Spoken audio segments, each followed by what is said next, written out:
Hello and welcome to the latest episode of The Talking Tradesman. Today in the studio with me, I have Danny from Danny, Halliday and Sons, painter and decorator, all the way from Newcastle. You might clock that with the accent. Danny, let's talk. We'll give it a go. We'll give it a go. How you doing, mate? Not bad.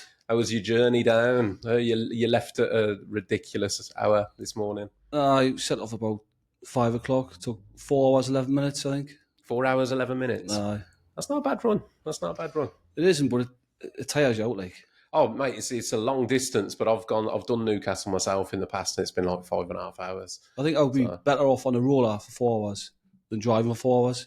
Yeah. You feel like you got more energy if you're doing graft than what you're sitting in the van. Yeah, I'm with you. On that one. First of all, mate, thank you for making the massive effort to come down. Danny come armed with a bottle of rum as well. Take note, future guests. Yeah, so massive thanks to that, mate. Massive thank you for your time and coming down and telling your story on the podcast. So appreciate it, mate. Sleeper. Well, it is. So yeah, I said this a few times, maybe I don't say it enough, but the podcast would be nothing if it wasn't for the guests. So it would just be me sat in an empty room. So I'm just providing the platform. It's the likes of yourself that are coming down and telling your story that make it what it is. So massively grateful for that. But let's get into your story and where it began. Take me back, mate. Let's find out a little bit about you, where you're from, all the rest of it. Although I've already dropped that one out there. Oh, yeah. Let's go back there, mate. How was like life for you as a kid? It was good. I had a good childhood. School was in 2 parts. So primary school, really enjoyed primary school. Secondary school is a bit different. A little bit of bullying, but nothing like what some people have been saying, like what their story was. But other than that, I had a really good childhood. Like I can't really fault it, to be honest with you. Stable, like mum, dad together, and all that kind of thing. Yeah, I think it's been 36 years now. Oh, really? They're still together? That's, do you know what, mate? It's a rarity these days, isn't it? Mate, there's been some testing times, like. Yeah. But, like every marriage has been the same, hasn't it? Yeah. Interestingly, we just said pre-record, so Danny is Danny, although Danny Halliday and Sons refers to his dad, and your son is also Danny. Yeah, but it's Danny Halliday and son. And son. My son's only 40. Right, okay. Is that do you think there'll be an extra S added onto that one day? No, he's too brainy, man. He'll not be a fool like me. But he was working with for the week on a nursery, and it was quite funny because obviously people were shouting Danny, and all three were just like, it was crazy. But he enjoyed it. He done well. How far back does the Danny or Daniel go? Is it your dad the first one? No, it's funny because obviously my son's Daniel, I'm Daniel, and my dad's Daniel. My dad's William, but his dad was Danny. Okay. And my dad's uncle was Danny. I think that's as far back as it goes, but we're just carrying it on. You skipped a generation in there somewhere. If we're going to be a girl, well, I was going to be Danielle. So when Laura fell pregnant, it was like, it's either Daniel or Danielle. No way. Oh, fair play, mate. So it's nice to hear those like family traditions. You don't really see much of it now. They've all got these posh names, haven't they? Well, posh names or fucking weird names, mate. Everyone wants to be a little bit too... Well, I don't know. Like, there's a bit of a thing where people have started going a bit more old school now, haven't they? Like, going back to old names. But, yeah, so it went through a weird stage where people were, like, calling their kids Apple and crazy. things. It's crazy, man, but it's up to them, isn't it? Yeah, it is, mate. It is that. So, yeah, your story then, Danny. So, tell me a bit, mate. Tell me a bit about what made you want to sort of come and talk today. You know, where did that? I've just started watching your podcast. I don't know how I come across them. I think it was on TikTok. Okay. No, I didn't find them on YouTube originally. Yeah. Obviously, I seen the clips on TikTok, so I clicked on YouTube. Then I started watching all the episodes. Oh, nice. Mainly the painter decorators. Yeah. And I've seen some good stuff on, like, and you can relate to some of them. And I thought, oh well, I'll give it a go myself. And someone relate to me as well, you know. Yeah, exactly, mate. That's exactly why I've done this, and exactly why, you know, everyone that's coming on the podcast, it's for that connection. yeah, everyone's been through something, and telling your story, it's out there to help others. So again, mate, keep saying thank you, but appreciate you coming down today. But it's cool. Actually, I think you're the first person that's found me on TikTok and has ended up sat in the chair. Like most of them have come through Instagram. You on Instagram? I've got it, but I think I've got one post on. Oh, really? I think it was when I shaved my son's head in lockdown. And it's like that, the big, like a bald patch. Yeah. And posted on Instagram. Like, that's the only post I've got on. Okay, so TikTok's your platform. Aye. Yeah, fair play, man. Fair play. So, right then, mate. So we're back at school. You said there was a bit of bullying. Where did things go from there? Like, how was school for you? Primary school, like I said, I loved it. Loads of mates. Teachers I thought were brilliant. Loads of everything about primary school was like I said, brilliant. Went to secondary school. That's where it changed a bit. I've never really been a good mixer. I don't know what it is. I've never ever been like, you can throw us in a room with 10 people and I'm not really a talker, you know. And I had like friends and that in secondary school, but I was never like a popular kid. And I got like picked on a bit because I've always been a bit of a big lump. And I think they always pick on the big lads, don't they? You know, Kids are savage, mate. They pick on anyone that's different, don't they? Right, and exactly. And you look at them, you look back and you think, I should have just got at you and just, you know, Flattened you. give you a good brain, you know. Yeah. You see them now in public, past them, and you think, you seen the state of you, you know what I mean? Yeah. Like I say, mate, kids are savages, aren't they? But it's not, it's not easy when you get singled out. Aye, but it is what it is. Everyone, like, bullying's always going to be around, isn't it? You see it all the time. Yeah, absolutely. It's how you cope with it, isn't it? Exactly. I mean, there was other lads and lasses who got picked on a lot more. Like, my bullying was minute compared to some people. I've seen some horrible stuff, like, and teachers kind of do know about it, you know? Yeah, no, absolutely, mate. Absolutely. It's a common story. I mean, how did you do at school? Did you then, exams-wise, did you come straight into the trade afterwards? No, I was a joiner. Oh, really? I didn't want to be a joiner. I always wanted to be a painter. Yeah. But my dad being my dad, I didn't want to be a painter. It's, you know, you better than that, or there's no money in it, or whatever. Yeah. So I left, and I don't know why, I just applied to be a joiner. But it was before the big recession we had in 2008. Obviously I left school, I think it was 2003 or something. By the time my apprenticeship started, there was just no work, and it was a bit of a waste of time, really, like, you know. Yeah, I remember, mate. I was in business in 2008. I've got to admit, me personally, touch wood, I've sailed through the recessions as they were classed. Do you work with your dad, like, or is it just by yourself? No, me. So my journey began with my granddad. So I'm third generation. My granddad set the business up in the 60s. When I was younger, I started off going to work with my dad. Then we had a big bust up. Then I started working with my granddad. I took over my business at 17. And then down the line, once me and my dad had sorted out our differences, he ended up working for me. So, yeah, and now I'm here now. And my lad now has just started his apprenticeship with me about 3 weeks ago. So we'll be the fourth generation in the business. Early days, mate. Early days. The biggest challenge. So, in credit to him, when he's there at work, good as gold. Like, he's intelligent, he's switched on, he can pick things up. As a lot of youngsters struggle with at the moment, his biggest problem is getting out of bed. Aye. So that's Tell us about it. Yeah, that's the biggest obstacle at the moment, which to me, I can't get my head around. Like, I just don't understand it. But yeah, there's a few issues to resolve around that, shall we say. I was laughing when you were saying you're arguing with your dad. Me and my dad argue, like, say we work a 5-day week. 4 of them days will be me and him just arguing. Really? Constantly. But we work really well together. Yeah. It's funny, like, we'll argue all day, slag each other off, pick fault at work, and then we'll go for a few beers afterwards and we're best friends. It's crazy. Do you know what, mate? I've said this to my son. I've said, look, if you're going to come to work with me, the family relationship, so the father-son thing, kind of has to end as you walk out the door. But the minute you get home, it's back to family. But while you're at work, it's work, and it's, boss and apprentice, essentially. Because I don't want to fall out with him at work and then carry that on to being in a mood at home. I don't want that following me home. It's a difficult balance, isn't it, to achieve? Yeah. It sounds like you've got it right. If you can fall out and then go for a beer afterwards and be sound. I mean, I've walked off jobs and stuff like, oh, I'm never working for you again, and then 2 minutes later we're back best Yeah. friends. But I think it's when you work for your dad. There's only just me and him, so I think you got a few lads working for you. Yeah, I've got a couple of subbies. Yeah. So that's different for you. You've got to treat them all the same, whereas it's me and him, or we just speak to each other how we want really. And it's me and him sometimes, but it works. Yeah. How long have you been working with your dad? Do you work for your dad or with your dad? We're both like self-employed, but we both like work with each other. Yeah. You know, it's better that way. I think I've been working with him about 16 years. I think. Oh, okay. Yeah, that's some distance, mate, isn't it? Yeah, fair play. So how long were you working as a joiner? I done my apprenticeship, and I think I done 1 year after.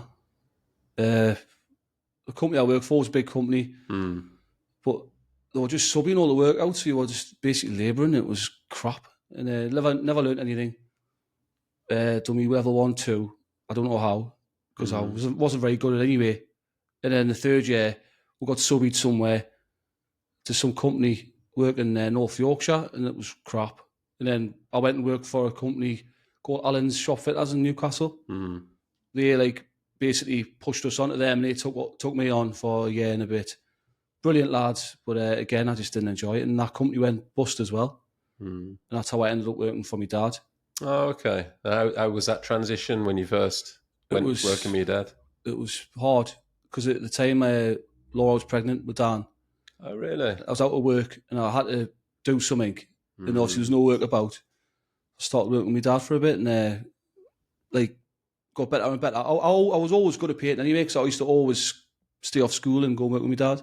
Right, yeah. I know that one, yeah. It's because I was never clever at school, so I used to do that, and then I didn't want to just like pick it up and have no qualifications. I wanted to go to college, so I went back to college and I done my apprenticeship there. Fair play. It's interesting, mate. I kind of felt the same, to be honest, Danny. I mean, my lad's 17. And I think you always want better for your kids than you do for yourself. And you picked up on it when you said earlier, no, he's too clever to come into the trade. My lad he did well at school. He got all the results and all the rest of it. And he went to college. He was going to do sixth form, then realised he didn't really have a direction. In my opinion. Anyway. He went to college and did his first year of an electrical course. So he got his level 2 last year, but hated it. Hated the college, hated the course. And he's a real clever switched on lad. But I've changed my view on it a little bit, because I kind of think now, with the way the construction industry is going, the way the trades are going, and the deficit in terms of skilled tradespeople that are around, I think it's a fucking good career now. Oh, I love my job. Yeah. If Dan did decide to do what I'm doing, I wouldn't stop him, and I wouldn't. I would encourage him if he wanted to do it. But honestly, mate, I think in 10 years' time, it's going to be, finding a skilled tradesperson is going to be really fucking difficult, and demand dictates value. So there's going to be good money. I mean, there already is good money. If you run a good business, there's good money in the construction industry, but I think it's only going up, to be honest with you. Yeah, I mean, I agree to some extent, but I don't know what's like around here, but at my end, since COVID, a lot of people are now master painters. Oh, really? They're like undercut you. They're like 70 quid a day, people. Out really? Aye. Fucking hell, you can't compete with that, mate. Exactly, aye. Yeah. But we're always busy. Like we've got an excellent like customer base sort of thing. We've always done well, like, but you do get them chances. Yeah, you do, mate. You can't. I try not to even. You can't compete, mate. No. You can't run a business, unfortunately, if you've got somebody who's going to turn up and even do 100 quid a day cash in hand. If you're running a business, you can't run on that. No. Because, 100 quid cash in hand, 500 quid a week. But when you take out, like me personally, I've just gone through the process. I've just had to change my van. So I'm now paying out, the van lease ran out, but leasing a van, HP a van, whatever you do, you got that, you got your insurances, your overheads, your tax. And by the time all that's gone, if you're earning 100 quid a day, you may be taking home 40 of it. It's mental. And who can live on 200 quid a week? My lease ran up on the van, but we've just kept ours rolling because I think they wanted like double the price, and I say that's what I just went through, mate. Aye. I mean, admittedly, I'll speak figures. So 5 years ago, I leased a Ford Transit Custom, brand new. I didn't put a massive deposit down. I put about 1,200, 1,300 quid down and paid $310 a month for 5 years. That's what I'm paying roughly now. I went to renew it after 5 years, and for the same deal with the maintenance pack for the first 3 years, they wanted 760. And how many you got? The one or you got a few?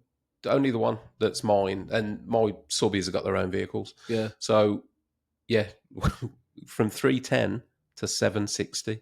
Oh, it's crazy, man. It's not even double, mate. It's over double. I was expecting a bit more because when the lease company rung me up and said, "Yeah, your lease is running out," I just went, "Yeah, just send me a new one." They were like, "Right, yeah, we requote, yeah." And I thought, 310. I know I'm not going to get 310. Maybe it'll be 4. Maybe it'll be 5. But 760. And I thought, in the end, what I've done personally, I stopped leasing and I've bought the van that I've got now. I've bought it on HP and it's a lot cheaper. And at the end of it, it's mine. We don't like buying. I'll rather lease because then, like, if I get a flat tire, anything, it's all covered. Yeah, well, I was the same. Aye. I was the same. It's just the cost, though, Danny, because I looked at it and I was the same where I thought it's cheaper to lease because, you know, having your maintenance on your tyres, services and that. But the difference being, so with what I'm paying now, I'm saving 360 quid a month on what the lease would have been. Yeah. So if you equate that over 12 months, that's what, 5 grand. So if anything does, you know, like if I need a new tyre, probably not going to spend 4 or 5 grand a year on tyres. So I fucking hope not anyway. So I think, like, now I feel like I've got a cheaper deal. And then at the end of 4 years now, the van's mine. There's no balloon payment. It's paid off. So I've then got the equity in the vehicle as well. But I was talking to the dealership. I don't know, we're going off on a tangent here. I was talking to the dealership about the situation when I bought that one, and they were just saying that the cost of a new van now is so high. That's why leases have all gone up, because you're leasing a brand new van. And the cost of a new Transit's like, what, 46, 48 grand? You didn't buy a flat for that. Exactly. Yeah, it's fucking mental, mate. You're driving around in a top-of-the-range Mercedes or BMW for the same sort of price as a tradesman's van now. Fucking mental. I've just been dealing with someone who got it. I'm on into cars. I don't know much about cars, but I'm sure it's a Mercedes. Top of the range, and it's electric. I thought, that would have cost an absolute fortune. Yeah. Painters aren't going to buy that one. Yeah, no, you're right, man. You're right. But the cost of the van, the thing has just gone through the roof at the moment. I don't know why, I don't know how, but the thing is, to me, the cost of vans go up. I've now got to pass that cost on to my cost, because I'm running a business, not a charity. So the more I pay out, the more I have to charge. So my rates are going to go up to encompass the cost of the business. It's not just that as well. You've got your paints just constantly going up. I don't know how. It's only water on it. Basically, yeah, water, a bit of pigment. Yeah, I think since COVID, there's a lot of greedy people out there now. Like, yeah. It's, where does it end? You know, like, well, this is it. It's going to become a real luxury thing to get a tradesperson in. And I mean, I've said this, it's one thing having painters and decorators and the cost of us going up, but you imagine, like, look, we don't get emergency call outs, do we? But say you got water coming through your ceiling at 2 o'clock in the morning and you ring an emergency plumber and they're like, yeah, I can get there in 3-4 days, mate. Because they're that busy, because there's not enough people in the trade. We're going to get to a stage where, you know, people are going to be sat there with water or no electric or whatever, and they're going to be like that for weeks on end because there's not enough people in the country to service. Plus, then a demand dictating value. You're going to have people go, yeah, I'll come and turn it off for you for X amount of pounds. Yeah, exactly, 500 quid. I'll be there half hour. So, yeah, it's a problem, mate. It is a problem, and it starts at the education system, because the schools aren't sending anyone into the trades now. You know, I mean, I think I was talking to someone at work at the college, and I'm sure he says the paint and decorating department in the Newcastle College. I'm sure that's like on the bones of its arse now. Like, Danny, so my son, as I say, started with me, and I thought, a little bit like you, I thought I'll put him through college and get him a proper qualification. Not that I really put much weight in it, if I'm honest, but I thought I'll do that. And then when I looked, so my lad's not going college, because when I looked, there were only 2 colleges in the Midlands where I could send him, and it was going to be such a ball ache to not the local knowledge. So on West Mids, the colleges where my son could do painting and decorating were Dudley, or I can't remember what the other one was, but it was going to take him about 3 hours to get on a bus, a train, another bus to get there, where I went, you know what, mate, fuck it. Because what was going to happen was I was going to end up having to take him and pick him up. So then I'm losing time and money for him to do it. I'm like, you know what, you'll learn more with me than you'll ever learn at college. See, I was lucky because we up Newcastle. You've got Newcastle College, Gateshead College, and we've got everything there. You know, everything's because we're out the way in Newcastle. So like we're lucky up there. Yeah. But it took me 2 minutes to get there. It used to be, mate. It used to, like, there are colleges. There's a college, the college you went to last year, that do electrical, but they only do electrical and I think plastering. And all the other trades they don't do. Whereas before, a construction college would do everything, but now they're like, well, obviously they're not getting enough kids to fund the course, so they stopped doing them. But yeah, it's shit, mate. It's a problem. It's only going to grow. That aside, let's get back to you. Let's get back to the reason that you came in today, mate, because I know, obviously, the Talking Tradesman podcast, it's here to talk about people's journeys, mental health, and I know you've been through your own story when it comes to physical and mental health. Let's pause there a moment to say a massive thank you to our headline sponsors, Zinza. Now, I am over the moon that Zinza have got on board to support the Talking Tradesman podcast, because genuinely, we use Zinza products on virtually every job we do in my business as a painter and decorator. Zinza are a renowned and established brand. They do things like primers, sealers, and stain block coatings, and also things like the mold and mildew resistant finishes that they produce, such as the Perma White in front of me here. Zinza are well known for their stain block and adhesion primers, such as Bin and Bullseye 123, and their new product, the Bin Aqua. Zinza's products are well known for their high performance and ease of use. They cater to both the professional and DIY market, and the Talking Tradesmen are once again over the moon to have sponsored with Zinza as our headline sponsor. Now let's get back to the episode. So where did that start, mate? When I started working for my dad, so I'm blaming him for everything. So Danny Senior, lot to answer for. I started working for my dad, but I loved college, so I got the guy out from CITB, signed us up, started college. They were the best 3 years of my life, but the worst as well, if that makes sense. Because I love college. I love learning about the trade. I just loved it. And it was in my second year when I started to get ill physically. And it was the way it turned out to be something called ulcerative colitis. We call it UC for short. Ulcerative colitis. Aye. Okay. But that's going ahead a year. Because my first year, I got chose to do something called Young Painter of the Year, Johnson's. They picked us out, went and done the regionals. Anyway, got the finals, finished third. And then it was after then when I started to get ill. Was it related to the pressure of doing it? No, it's one of the things. Apparently it runs in families, but none of my family, as far back as I know, have had it. And it's not. Where did it start? Like, what was the first symptom of it? Just basically passing blood when you go for a number 2. Yeah. It's quite bad, like. Right. It started just one day. I went to the toilet and it was just like a murder scene. Honestly, it was horrendous, but it gives you a shock as well. Do you know what, mate? I was about to say, if I'm honest, I was about to say you must have shit yourself in terms of being scared. And then I thought, well, I did. I know what we're talking about here now. Several times, actually. But yeah, mate. I mean, that must have been terrifying. It was. You know, my biker club going past. How old were you when that happened? Early 20s. I'm sure it was about 22 when I first getting the symptoms, because it started for a few months. It looks like it's like pints of blood you're passing. Really? But obviously it's not that much. It looks like loads. So I mean, I'm assuming breaking that down, ulcerative. So you're bleeding inside your colon. Yeah, it's IBD, inflammatory bowel disease. Yeah. You've got Crohn's. You've got UC. Crohn's is like, I mean, what I had's bad, but Crohn's is horrific. That affects you from your mouth all the way down. Really? A friend of mine had Crohn's and had a big portion of his intestines removed. Some people can really suffer with it. Some people can get over it, same as what I had. Some people can have one flare up and never get it again. Really? Some people can battle with it for years with steroids, and I needed surgery pretty quick. But basically, that's your colon that goes right round. That's what it affects. Yeah. Nothing else.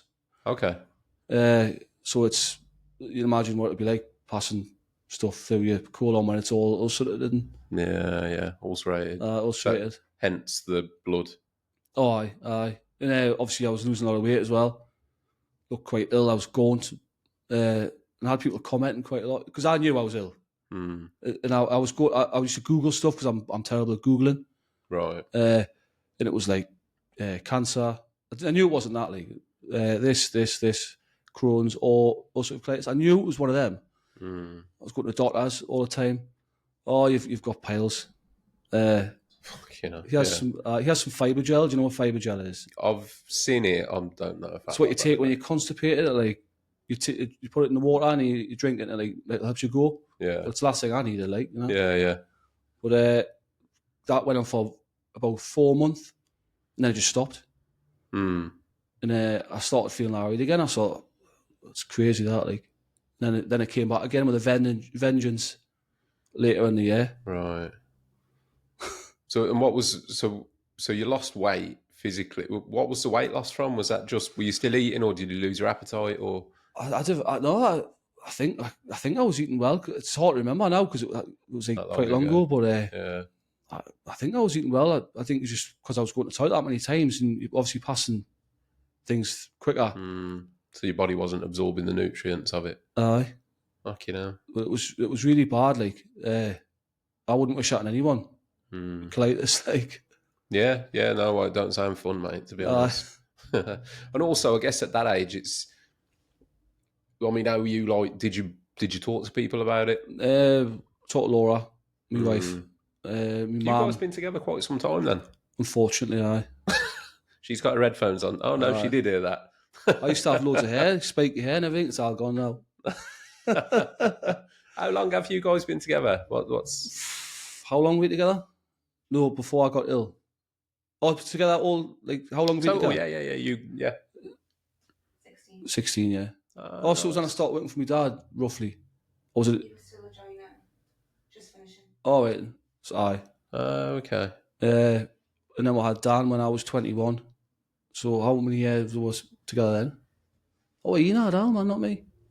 Mm. Yeah, Aye. It's good that you had that support, though. Yeah, I've always, don't tell her because she's got her headphones on, but she's I couldn't pick anyone better than Laura. Aww. She's stuck with us. No, that's nice, mate. It's a common theme, to be honest, with a lot of the guests that I've spoken to that have been through some shit. The common theme of coming out of it is the support of somebody, and quite often that's their partner. So it does make a big difference, mate. I was a prick. I was, when I was ill and when I had the surgeries, I was like feeling sorry for myself. Bit of a prick to live with, like. So how did it develop to surgery? Like what? How did that part go? Well, when was it? It was early in the year when I was ill the first time. It stopped. Then I done the young painter again for the second year. Won that qualifier. Yeah. And then I look at the pictures. Then I put a lot of weight back on, so I was like quite healthy then. Just say that was in the March, I think, or middle of the year. I forget what it was now. Come November for the final of the young painter, the one I won. That was when I was seriously ill. Really? I was going to the toilet about 40 or 50 times a day. 40 to 50 times a day? It's honestly, it was driving you, mentally draining, physically draining. I bet it was, man. Fuck, you know. It was horrendous. But I was on the stand doing that final while I was in a massive flare. So you can imagine what that's like. And I think there's 2,500 people that go to that thing. So yeah, I've got that as well. So everyone's watching you and you're, to be blunt, like needing to run to the toilet. Aye. But like I said, you're looking back on videos and pictures and you're going, I was really ill there, like really ill. Mm-hmm. And I had people commenting. I mean, the year before, my sizing was much bigger, my t-shirts and everything. Yeah. My belt was going round, more holes in the belt and everything. Yeah. And at the time, like, you just think, wait, you're still in denial, you know. It might not be that, but... And then like, it was 2 months after that, I was in getting my colon removed. So what was... I still wasn't diagnosed then, by the way. I still didn't know what I had in the November. Really? Jesus Christ. So was it straight after they diagnosed you that they put you in for surgery? More or less, within like 3 weeks. And what was the surgery, Danny? What did that encompass? Just subtotal colectomy. It's like, basically, it was emergency surgery. Yeah. I was told on the Friday night, you need surgery tomorrow, on the Saturday. Shit. Because I was getting something called, it's got quite a good name actually, toxic megacolon. And Okay. it's where your colon's basically getting bigger and it explodes eventually and it can kill you. Jesus Christ. But I had no pain. Like, that's the funny thing about it. I had no pain. Yeah. But I was just like drained and I had like nothing there. It was like a zombie. So then I had that surgery on a Saturday morning. Bloody hell. So they removed the colon. It was open surgery because it was an emergency. So they cut you wide open. And then I woke up, man, in a little room by myself. And I had a bag, the ileostomy bag, which is basically what you poo into. I had a drain in my backside.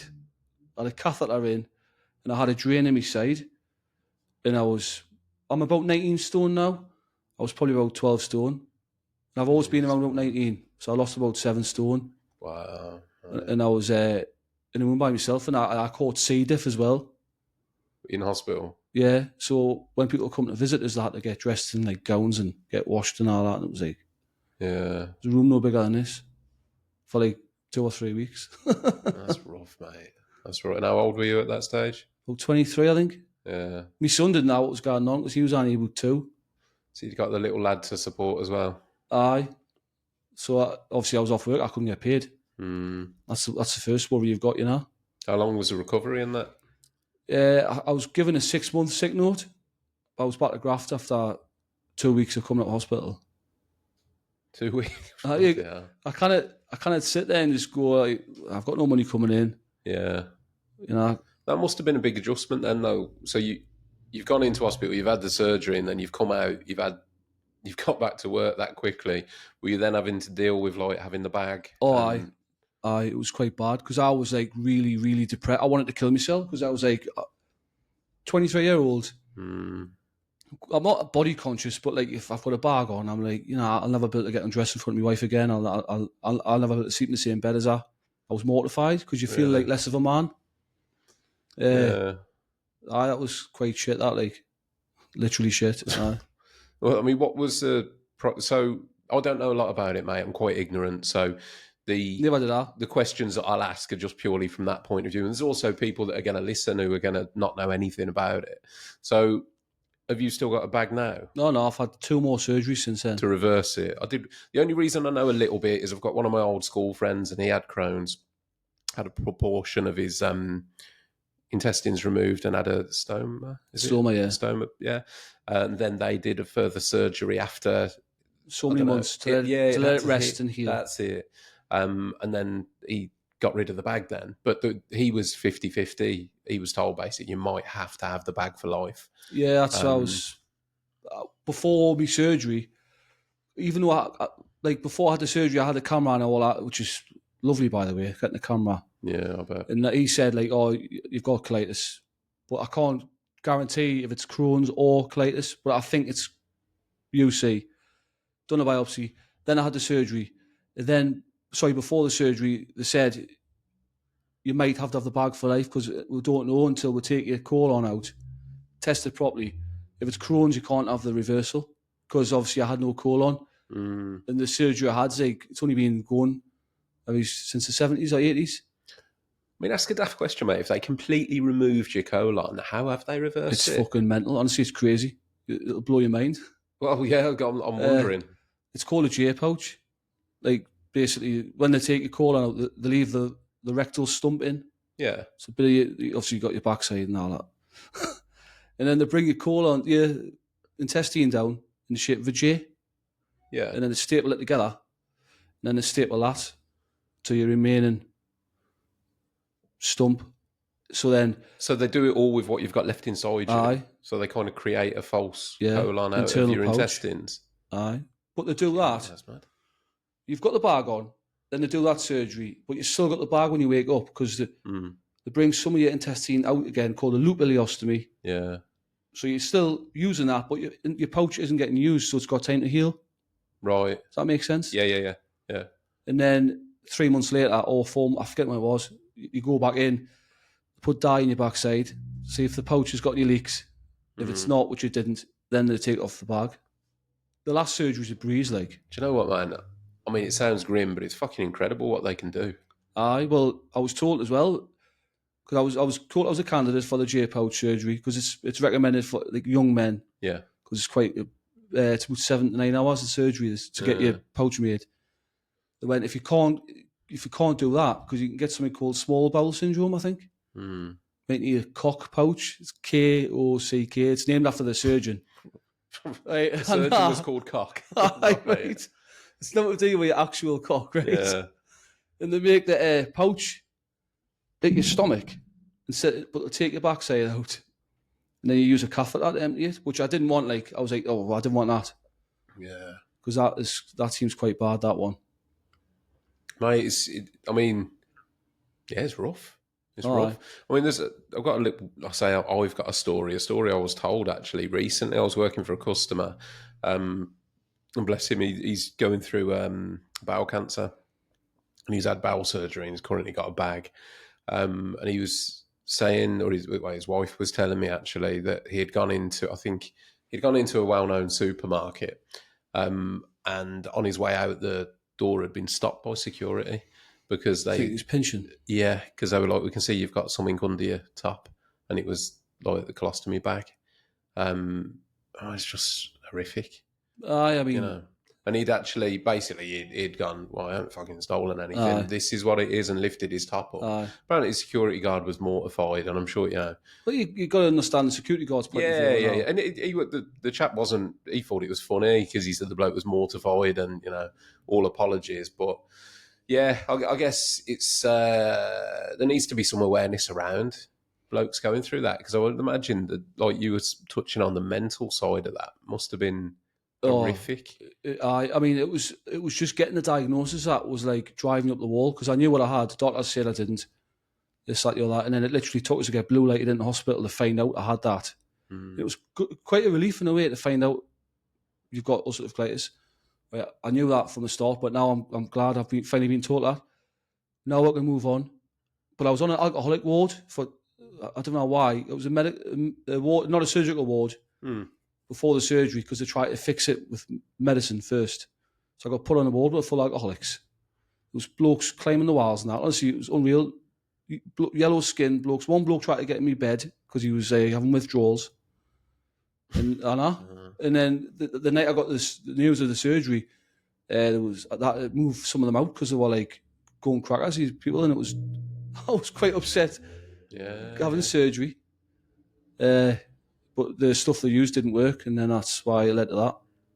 Fucking hell, mate. But at the time of being diagnosed, are you into football? Yeah. Darren Fletcher from Man U. Yeah. He's had exactly the same surgeries. Oh, really? Dynamo, the magician's got Crohn's. Yeah, I saw that, and he was ill. Him. He was really ill, wasn't he? And because you saw he like ballooned up and then steroids. Aye.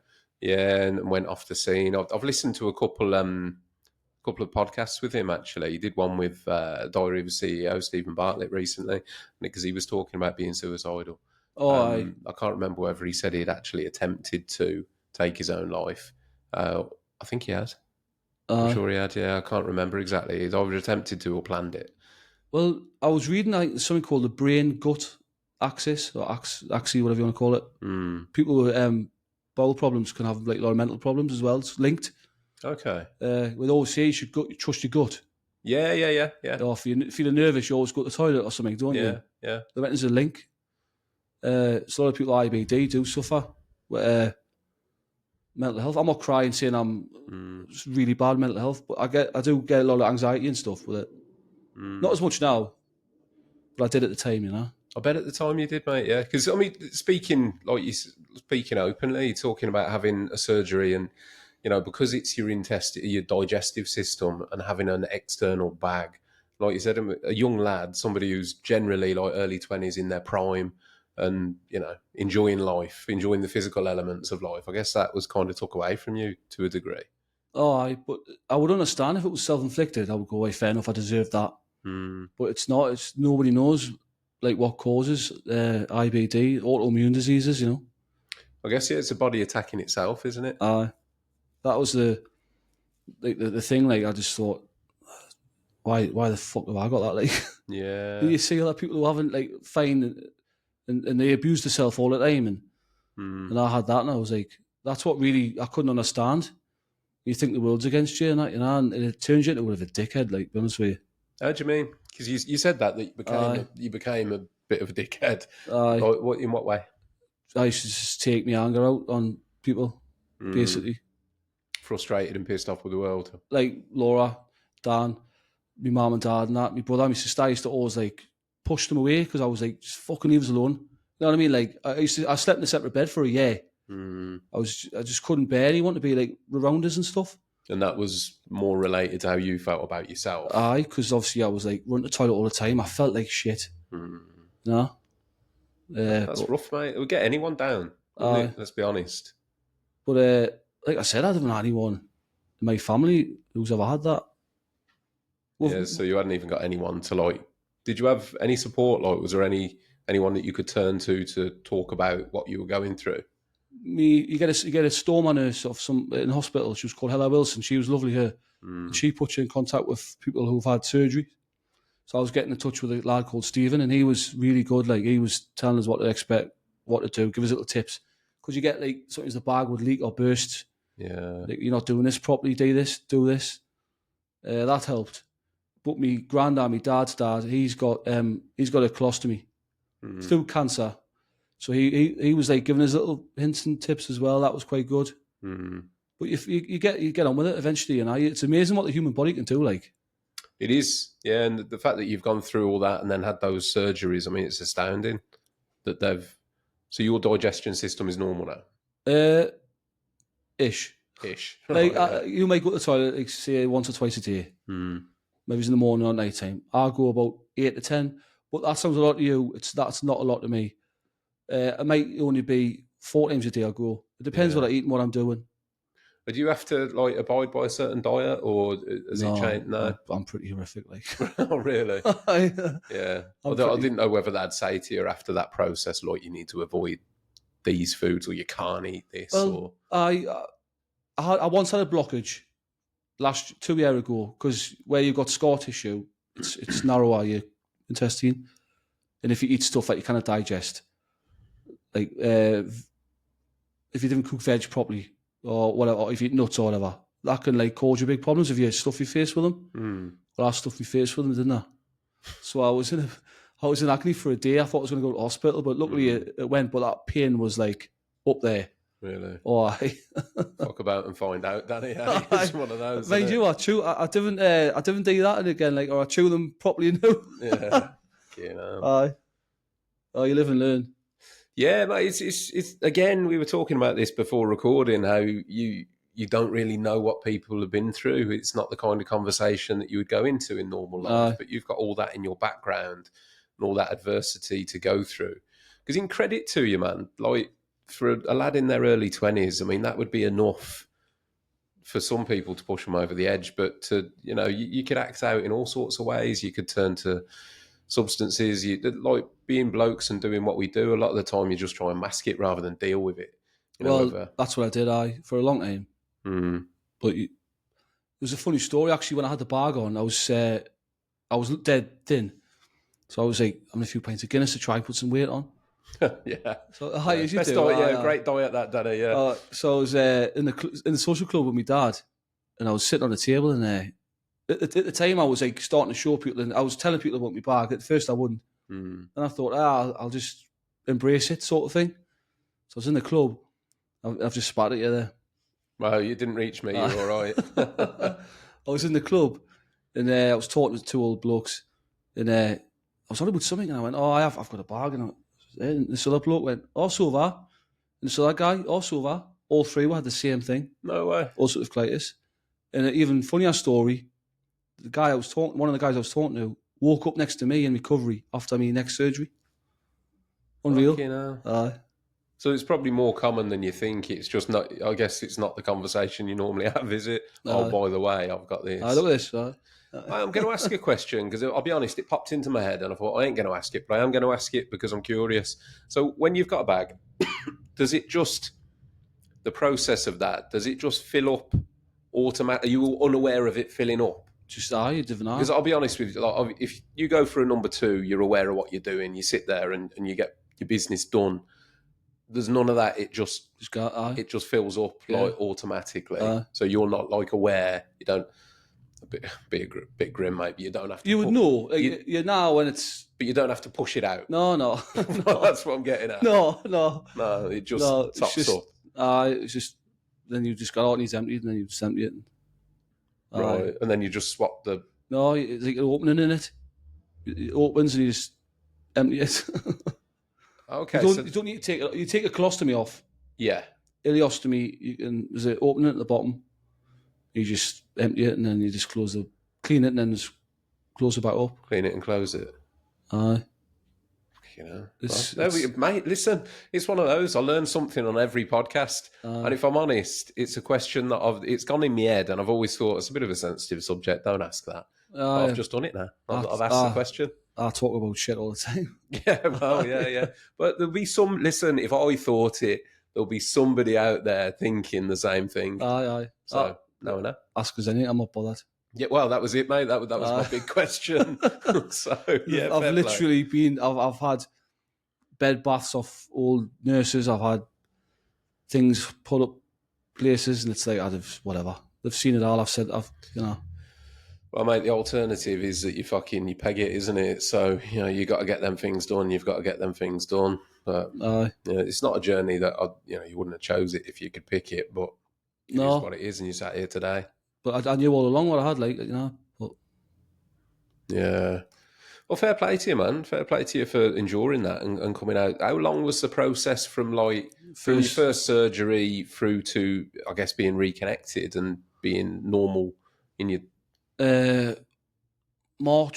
February was my first surgery, and then I had my second one around my birthday in November, and then the third one was March. So it was over a year.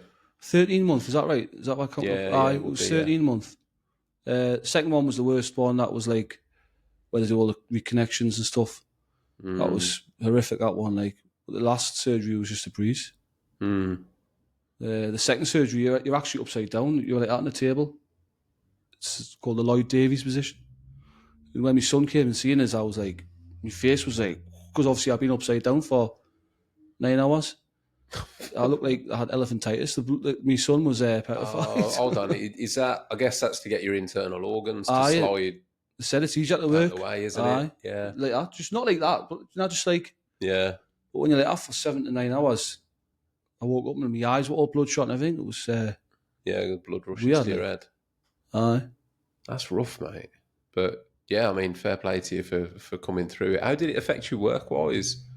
Because I work in people's houses, it's I'm always near a toilet and stuff. Yeah. I just tell people, by the way, because no one wants to use a client's toilet, do you? Yeah, exactly. Yeah, I mean, I know lads to this day that they literally won't, they'll go home. Make you ill. I mean? Make you ill. I've even said to my son, because I think there's a chance you can pass it on, and that petrifies me whenever Dan is ill. Of course, yeah. Like if he's got a bad stomach or whatever, or I haven't been to the toilet today at school, or the teacher wouldn't let us go. I'm like, well, sorry, you fucking can.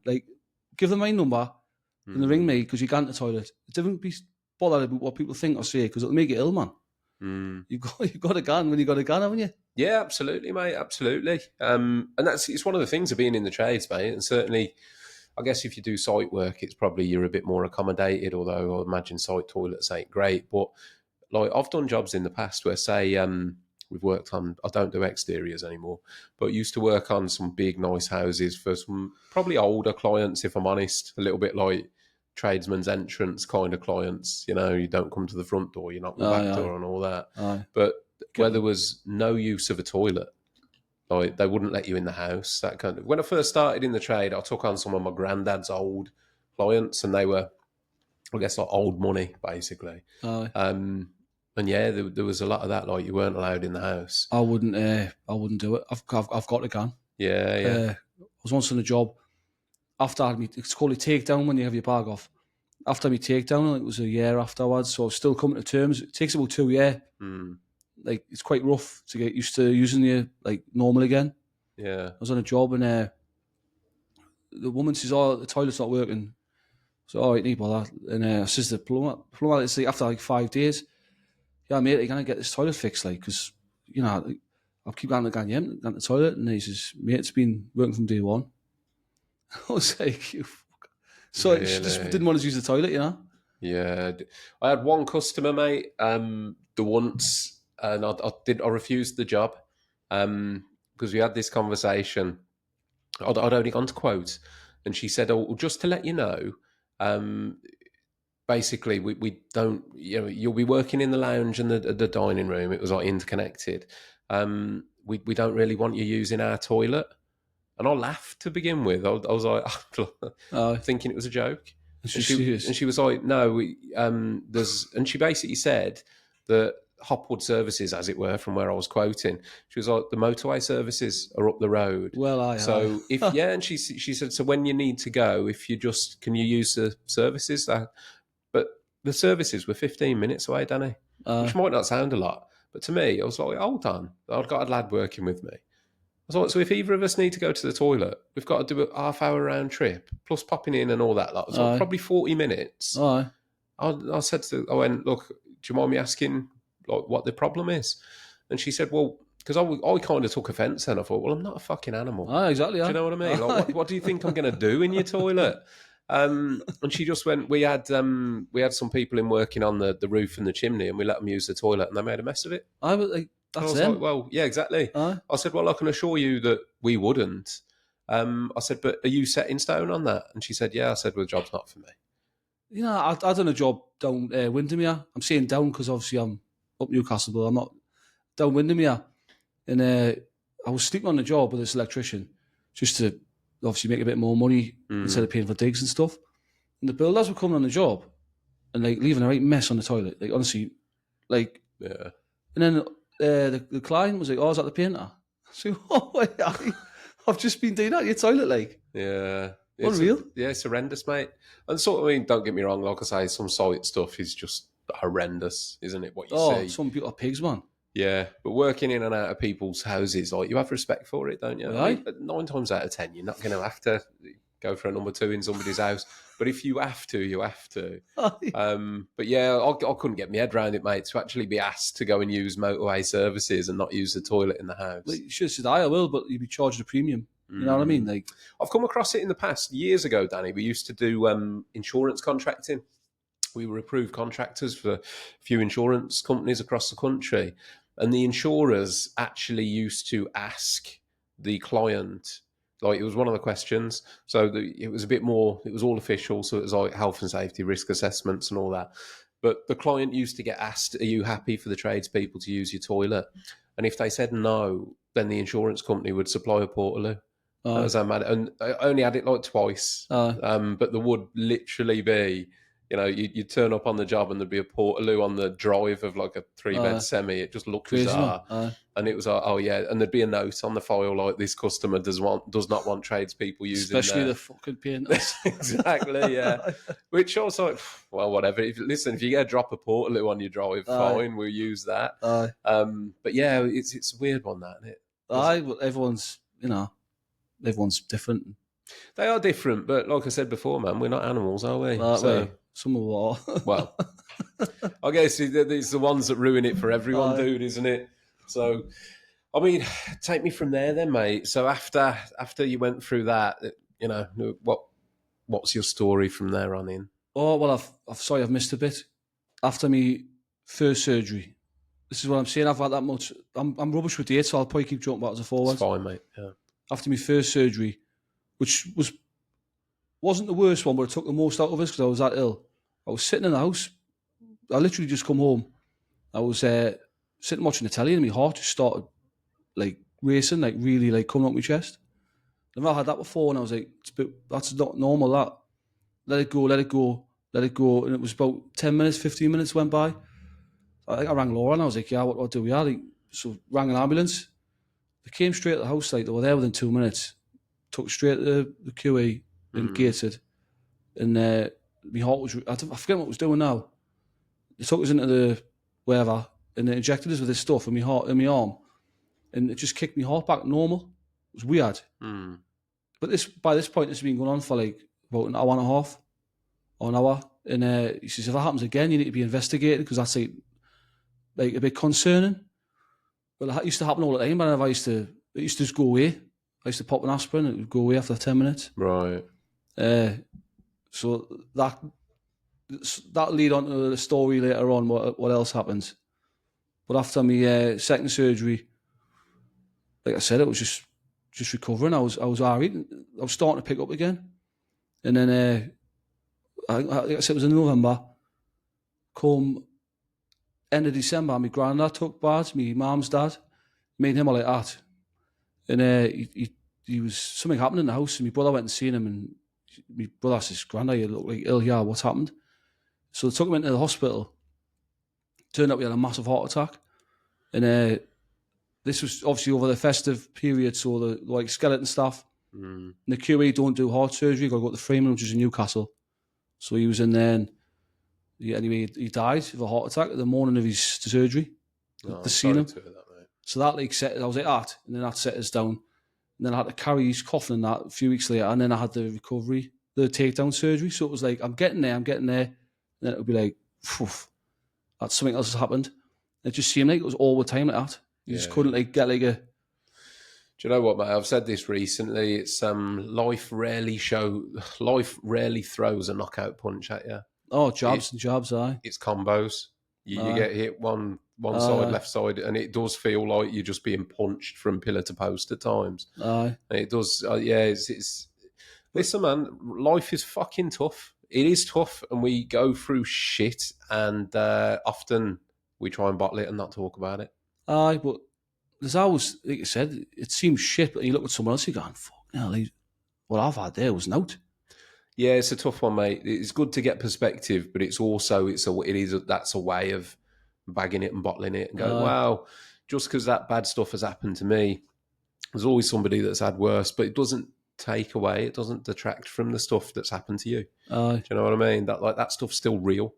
So I remember because I studied psychology, and there was a part of what some of my studies, and essentially what it said was that the worst thing to happen to you is the worst thing to happen to you, and the feeling is the same. So, and what I mean by that is if you get to say 20 years old without going through any adversity in life, and then I don't know, your cat gets run over, the feeling of that would be horrific because it's the worst thing that has ever happened to you. If you go through life as a child and you're constantly exposed to trauma, abuse, bereavement, addictions and all that lot, that would feel like nothing. Be like, oh, fuck, and you'd blink and you'd get over it. But you build up a tolerance to adversities. And if you haven't had, you can't compare, what I'm saying is, you can't compare yourself to somebody that's had a really rough time, because to them, their tolerance for adversity would have been built up and it would actually feel the same. Yeah. So in your mind, what you're going through would feel potentially, although if you were to try and scale it and go, well, me going through losing my grandfather is not as bad as somebody that's had their whole family massacred. Actually, depending on background, it can feel the same. Do you know what I mean? I hope I'm making sense. No, you do. Yeah, because even like you're on about something there, like if you do a future wall for someone, for instance, they're like going on as if like if they don't like the colour or end of the world. And I'm like, all right, then calm down, that'll be all right. Like I've just like lost my granddad. It's like, like you said, though, everyone got their own little things. It's relative. One of my previous guests of a couple of weeks ago, actually, James Roffey, big shout out to him. Is that the guy who went to the 5.5 Yeah. That was unbelievable, that means. 6'4", and he's a fucking unit. He got out the car on the car park, and I was like, Jesus Christ, he's a big lad, him. Incredible shape he's in now, but to get down to 5.5 stone. But when I asked him what the trigger was, like, what kicked that off, he actually said, he said, I had a great life. I had a brilliant family, childhood and all that, and basically had no adversity in his life, hadn't gone through any trauma. And then at 17, he got dropped. He thought he was going to be a pro footballer and got dropped. And that was like a huge trauma, hammer blow to him. Yeah. And that's what spiraled him into his eating disorder. Now that, again, being dropped from a football situation like he was to somebody that's been through other traumas in life might look at that and go, well, that's nothing. But to him, it was everything because it was the first time it had happened, first adversity. And that's what I'm getting at. Do you know what I mean? Like, a lot of people sit here and sit here with me and they kind of go, well, my story ain't as bad as the last one. It doesn't matter. It is to them. It is to you. Yeah, it is to them. It is to you. It's all relative. Like, we all have different levels of trauma. And you do, again, one of the wonders of the human mind and brain and body, it adjusts. Yeah. It gets used to it. Because you see people, I mean, we're very privileged living where we live, but you look at like some of the war zones in the world and you look at, and you're like, how do they operate, Unreal. man? Unreal. And there they are, like, you'll have people that have lost everything and they're still carrying on. They're still doing their day-to-day stuff. And you think, how? It's crazy. It's like my mind dad. adjusts. My dad's like that, means he's just like, water for ducks back to him. Everything. But you might not be let behind closed doors, but Yeah. like, I'm like, Dad, how would you not let that affect you? Don't care. I'm like, I take everything in me. I'm quite a soft shite, maybe. Like, So there's no wrong answer, mate. There's no wrong answer. You are who you are, and people react differently. But let's get back to you then, dude. So you've alluded to obviously your situation. You've lost your granddad and gone through that hard period in your life. Where do we go from there? Obviously, I had the takedown and everything was all right, just cracking on. And then it was probably a few years after that when I had the recurrence of the heart problem. I played darts. I loved playing darts. So I was out. I came home. I had a canny drink. I had 9 pints or something. I came home and it started off again. And I said to Laura, like, it's really bad this time. My arm was starting to go a bit like, you know, when you feel like heart attacks, like when the arms go. Yeah, it's an arm tingle or something. I was like, starting to get that as well. And she was like, I'm ringing the ambulance. I was like, you didn't need to, man. I think I was 30. I was just, I'm a young man. You know, they'll come with the gun. It's not wrong with you. So they came out, hooked us up in the machine, and my heart was doing 278 beats a minute. And they were like, you need to go straight in now. Went in and they were like strapping things to my chest. I'm like, this didn't happen last time I was here, you know? Like, oh, we need to give you something called cardioversion, where they basically give you a shock, like what you see in the films and that. Fucking so hell. they knocked us out, give us a shock. And then when I came around, it was back to normal again. I don't know a lot about cardio, like the cardiovascular, but I've heard that before about like, they like restart it, don't they? Aye, it's mental what they do, but obviously you can't be awake when they do it because it's like Getting electrocuted. Yeah. They knock you out for like 2 minutes, and then you'll come round and you'll be alright. And then I was in the QE waiting to go to the Freeman again, like for a heart to fix it. And then I had something called Wolff-Parkinson-White syndrome. Never heard of it in my life. Yeah, no, neither have I, mate. So explain that one. It's like the doctor said, basically electrical signals go around in your heart like that. And I had something. People with Wolff-Parkinson-White, apparently it's quite common. There's something triggering, like a little avenue in your heart. So instead of doing that, it'll start doing that. Like get stuck. Aye, Yeah. like that's the way he described it to me anyway. So what they do is he says, well, I have to go in your groin, go up through your groin into your heart, and then the cauterize, this bit that's blocking the signal. Do you understand what I mean? I can't really describe it. And so they've done that. I was awake when they've done it. They can go through your groin to your heart. Aye. But I've got a thing about groins. Like, Laura, I'll tell you, I hate people touching me groins. Or not that people touch me groin. Like, but I was going to say, luckily, Danny, it's not a socially accepted thing to do normally, is it? Without permission. Aye, it's illegal. I don't think it's illegal. But same as your bits in the arms, inner arms. I hate being touched there and in my groin. Yeah. So they were like, "Oh, go on your groin." I was like, "Yeah, can you like do something else?" Yeah. No, and you'll be awake as well. I was like, "Fucking hell!" So you're lying there watching it on the screen, just doing it. They do. I mean, I'm assuming they hit an artery or main artery. Aye. I mean, I was lying there. I was in tears when I was lying on the table because it's quite a shock when you're awake in a theatre. Yeah. So like, I remember they give us loads of drugs because when I come out, the nurse says, "Just look at my notes." You went, "You've had quite a lot of like drugs." I think they put you in like a twilight zone, so you don't know what's going on, but you can remember it. So they go in your main artery, and then you're watching on the screen, and he's pushing something, and it's your heart's racing. Like, oh, that's where it is there. Then he's off, but the sweat was coming out. He was pushing his thing. I don't know what he was doing. Yeah. And then they fix it, and then you come round, but you can't move for like 2 hours after you've had it done in case you sit up and then burst your artery. So I like slide down for 2 hours, and then it was fixed. I'm like, eh. But they're doing it, and then they come around talking about it as if like we're quoting someone's living room. I guess it is to them though, isn't it? Like they probably do it, X amount of times a week. Blows my mind. Like, what we're going to do is we're going to do this, then we'll do this, and then you'll be all right. Like, you're going in my main artery. You know what you... Yeah. Aye, and then, like I said, I could recover from that. That was scary, like. That sounds scary, mate. He said if she didn't ring the ambulance, I would have possibly been dead on the Tuesday, because it's like putting your foot in the accelerator of a car. Eventually, it'll just blow up. So you can like, but you're born with it. I didn't realise you were born. It doesn't just come on. Oh, so you've been like having these little episodes. Never had them until after my first surgery. You could have it, yeah, and then it could just come on all of a sudden. I hope not. Aye, and I. And was that a fixed then? So they went through your groin, fed whatever they did whatever they did. Is that like it? Kind of feel it. Like, sorry, I thought you said, can I feel it? No. Right, I mean, fixed. Is it fixed? Is that like completely sorted now? It can come back, and you need a pacemaker if it comes back. Oh shit! And it did. Sometimes it does like flutter a bit, like. And I thought I might have had like excess blood or something in my heart. I'm sure that's what they said, but it wasn't. It was all right. But they said if it happens again, come in and fit the pacemaker on, which I didn't want that. Like, but no, I don't suppose you would, man. It's incredible, like the modern techniques and things they can do, though, isn't it? You wouldn't have thought they could go through your groin and end up in your heart, and then do something like. It's unreal. So whatever they sent up, weirdly, I remember when I was a kid, there's like a film and they like shrunk a little submarine down and put it in somebody's blood. I kind of had that in my head.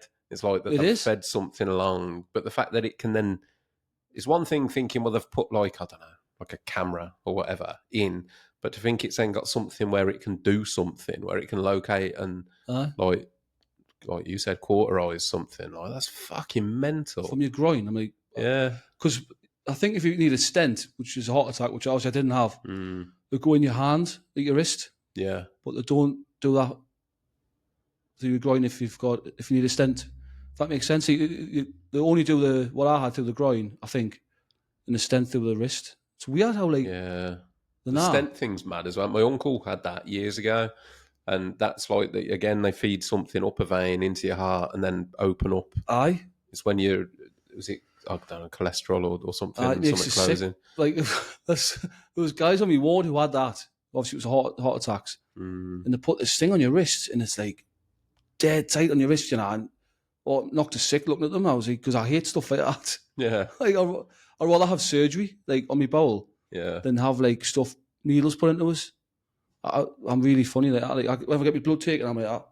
Yeah. Well, listen, man, it's not a pleasant experience, is it? Getting a needle stuck in you, whichever way you look at it. 6'3" and 19 stone and turn to jelly. Listen, man, you don't like needles. You don't like. I mean, needles don't bother me, as you can probably tell by the amount of ink I've got on me. But still, having your blood talking that, it's not nice. No. It's insane what they can do, like going all the way from there to there. It's crazy. But then again, I guess it's better than having yourself cut wide open and open heart surgery. I mean, like again, it wasn't like lifestyle brought on. It wasn't a heart attack, but that's what you get if you didn't look after yourself. The old open your chest up. Yeah, rough, mate. There was a guy in there, man. He had his 6 or 7 ribs broken, and like his wife brought him round, and he wasn't happy because his wife broke his ribs. Oh, like. Aye. Giving CPR. Aye. CPR? Yeah, it is CPR. Because they reckon you should break ribs when you're doing it. Yeah, to get your heart. But this bloke had like cracked ribs and he was kicking off because his wife broke his ribs. Mate, you're alive. Like, what are you talking about, you know? Yeah, that's rough. I mean, how did it affect you in terms of like, because I would imagine, I'm just putting myself in your situation, anything thinking about my heart would make me feel quite anxious about. Like, are you okay, say, with like physical exertion, activity? Do you have to? If you look at this fine specimen I am, you'll find out what the incredible brain. Yeah, but mate, you're in the trades. It's a hard job. So no, I've been all right, like touch wood anyway, you know. They haven't said nothing. Like, if you wanted to, I don't know, start playing football, you'd be fine. Yeah, I'm sure there's footballers who've had that and play. We look at what's his face who played for Denmark. Oh yeah, Obviously, that was- Ericsson. Yeah. That was different to what I had, like, but Yeah. aye. So I would imagine I'll be alright. But I am at work. It hasn't, like I said, touch wood, come back. Yeah. But I have seen my son. He had an episode of it back end of last year, or maybe the start of this year. Oh really? And he went to hospital and they said, "Oh, it's alright," but he started having flutters in his heart, and I don't know if they can pass that on. Is it hereditary? I don't know, You don't know. but it's quite scary when you look at that. You think, It is. The only thing I would say is at least having you with your experience, you know what to look out for. oh, Because I would imagine, and how can I put it, an ordinary parent that had no experience of that, such as myself, wouldn't know what I was looking at. At least you've been through it. that's what my mum. I mean, like I said, I was 30, I think, when I had done. My mum was kicking herself. She was like, "I can't believe you went through all your childhood and I didn't even know you had that." I was like, "Mum, Jesus Christ, it's just come on now. Like, how's anyone supposed to know that? You know?" She was like felt guilty about it. I'm like, Unfortunately, mate, there are those people, aren't there, out there that are born with conditions that they only find out about it when it's like fatal. And then and you know, you find out through autopsy that that defect would have always been there, but it's all only just been triggered now. So it's like walking around with a time bomb, isn't it? Fortunately, in your case, you're fine, but it's one of those, I guess, fate to a degree where you think, well, certain things you just can't, you know, and that gives you that perspective, doesn't it, to live your life the way that you want to, because you never know what's around the fucking corner. exactly. But it makes you wonder if it was brought on through that colon being taken out. I don't know. I'm not a doctor, but it's funny how it just started after that. Yeah. An interesting question, actually, Danny. Like, going through that, did it give you any different perspective on, like, grand question, but like life in general? Did it sort of make you think, well, how can I put it? Put things in perspective, doesn't it? Aye. Especially when I was like really ill and that, like, because 1 minute you're physically fit doing stuff, it can just be taken away in a second, like. But it does make you think. Yeah. But what can you do? You know, you just got to get on with it, haven't you? You do. Yeah, you're quite right, mate. Life stops for nobody, does it? You've got your commitments you've got to fulfill, you've got to get back to work, you've got to look after the people you love. So Aye. yeah. But there was a positive I come off it, like going back to when I won that young painter for Johnson's, when I was really ill with it. The guy from CITB who used to look after, he was like one of them, is it like a welfare officer sort of person, make sure you're not getting bullied on site and all this, come out and score your stuff. He put us forward for outstanding personal achievement, CITB, and I got a letter from, he got a letter, sorry, and come to the job and says, yeah, you've made the last whatever. So I had to go to Glasgow, do all the interviews and stuff, and then I ended up winning the whole thing down London. Nice, mate. At the O2. And what was it that you won? Outstanding personal achievement. It's like things that you've done that you shouldn't have done, really, because I shouldn't have really won that. Yeah. With the way I was. So I had to go and do some of this with Glasgow. And then they put the massive screen at the thing, and there's my face talking. It was, it was cringy, like. You said that you weren't comfortable doing stuff like No, this, I'm Danny, not. but you've got experience, mate. When you look back, you're like, wait. How was that for you the night at the O2 though? That must have been pretty immense. Oh, that was brilliant. That, like, it was all like too posh for me. Like we're from a place called Swarwell in Gateshead. You know, it's like you went to there and you're full of well-to-do people, dicky bow ties and that. And was it black tie? aye, what am I doing? Yeah, when I got me trophy for the young painter, that was at the Marriott on the Thames. I don't know if you've been there before, like the flagship. No. It's where the London Eye is. Yeah, I know where the London Eye is, yeah. Well, me and my dad went down, and my dad likes to drink and that, and what's he like? He likes to drink, and obviously I'm like that when I'm with him. And we went down there, you got Tret London Eye, like olives and all that, and champagne. And it's like I said, posh people there, dicky bow ties. Went in the awards hall thing, sat on a table, had all this posh food and stuff. red wine. I mean, the red wine was 50 quid a bottle and it was all free. Yeah. So my dad's like, Fill your boots. get some of that, sweet. Yeah. So anyway, we're having a good drink and that, and then I woke up. I woke up in the same bed as him, right? I don't know how that, still fully clothed and everything, right? Yeah. And I was like, fucking hell, I was rough as toast, like, how the hell? And my dad was like, aye, but it was all free, you know? So I says, how do we end up here? He went, I don't know. He says, but I remember waking up in the foyer. I got woke up in the foyer. You know, like, full of, like I said, well-to-do people. Yeah. And there's my dad there, like, what's going on here? I says, you're not finding a Geordie winning that competition again. Say, like, a couple of Geordie painters and give them a free bar, and that. What do you expect? honestly, it was unreal. Like, people be going, what's going on here, you know? Yeah. Is your dad like a big lad as well? Is he like over 6 foot?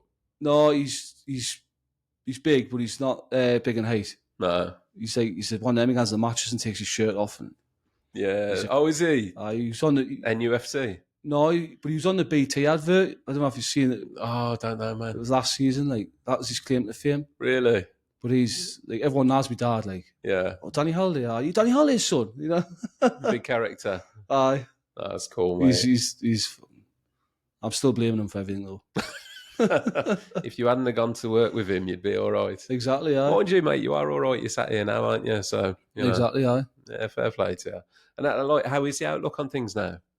I mean, I'm alright. I still have little episodes. Like, are you at the Metro Centre up? Yeah. Big shopping centre. Yeah. A few times we'd be walking through there, and I'd be like, I've got to go, and I've just got to get out here. Like, 'cause I still get like bouts of anxiety out of nowhere. Around what? Crowds and stuff. It just comes on random. Like, When did that start? that was when I was ill the first time. Yeah. It just sort of like progressed. I actually lost a lot of friends to it because like I'm alright, I'm not bothered going to it, and then they just forget about you, and then. But it's something you just kind of. I've always been one of them. Like I seen a comment on Facebook the other day about that bloke who says mental health's bullshit. Yeah. I used to think like that. We'll just highlight that for people listening. So I put a post up. Basically, the post I put out was to say that, you know, everyone has mental health. Mental health is not mental illness. Having mental health does not mean you're crazy. Having mental health does not mean that you're unstable. Like, everybody has mental health in the same way that everybody has physical health. It's just quite often that if you've got good mental health, you're not really aware that you have mental health until it's broken, until something goes wrong. And I had a fantastic comment, somebody just saying essentially that mental health is bullshit and it's all made up, and people use it to as an excuse for bad behaviour, essentially. Yeah. So that's what Danny's referencing. Well, I used to think like that, and obviously it isn't. But I'm not saying I'm like that end of the scale, but I do have little bouts of anxiety. People do know about it, but at the same time, you do see people who just play on it, like, you know, like, 100%, man. Oh. Yeah, I mean, to be fair, the comment that was made is not 100% untrue. Aye. There are people that will use mental health to justify shit behaviour, and it's like, no, I'm sorry, you're just actually a shit person. Aye. Like, mental health didn't make you do that. But to say that mental health don't exist is just ignorant beyond comprehension. Because, as I said, everyone's got it. Everyone's got it. Parliament killed himself through mental health. You know, like I said, I'm not like that, like, but it's that was basically a bullshit comment, like, to a degree, and all on it. But yeah, it 100%, and it's born from ignorance, mate. I think it's not understanding, not knowledge. There's no knowledge, and I've got sympathy to an extent for it because, like you just said, I probably up until I was 30, I'd have been this. I wouldn't have said that, but I didn't understand mental health. Get on with it. Get on with it. Aye. I didn't understand it. Didn't really acknowledge it. I'd have been the lad that said I haven't got mental health. But I didn't understand the difference between mental health and mental illness, and I think there needs to be that definition, because a lot of people do think when you talk about mental health that it means mental illness, and to define that, when I'm talking about mental illness, what I'm saying is, you know, mental illness conditions, things like psychosis, you know, like bipolar disorders, schizophrenia, those are mental illnesses that require treatment. Yeah. And I think a lot of people confuse mental health with that. Oh, it means you're crazy then if you've got mental health. No. In the same, mental health is exactly the same as physical health. It's the health of your brain and your thoughts and your mental state. Is it healthy? That's what that is. And that can be as simple as, are you happy or sad today? Okay, if you're sad, well, your mental health is probably a bit low then. What can you do to bring that up? In the same way as physical health, like, how fit are you? Well, okay, if you're not very fit, then, you can do these things to help that. You can change your diet. And mental health is exactly the same. It's just got a different input. Like, okay, if your mental health is low, in the same way, if your physical health, if you were overweight, you would say, well, you can look at your diet, you can look at your exercise, you can look at your step count. With mental health, you can look at your life balance. You can look at, are you spending any quality time? Yeah. There's, again, fitness links in, and mental and physical health are so intimately tied together. I got tongue tied then, that one affects the other. So, things that affect and help your physical health quite often help your mental health as well. Take yourself for a long walk in a forest, you'll feel better. Well, that's what my brother. I've got a younger brother. He's fit. He's got hair.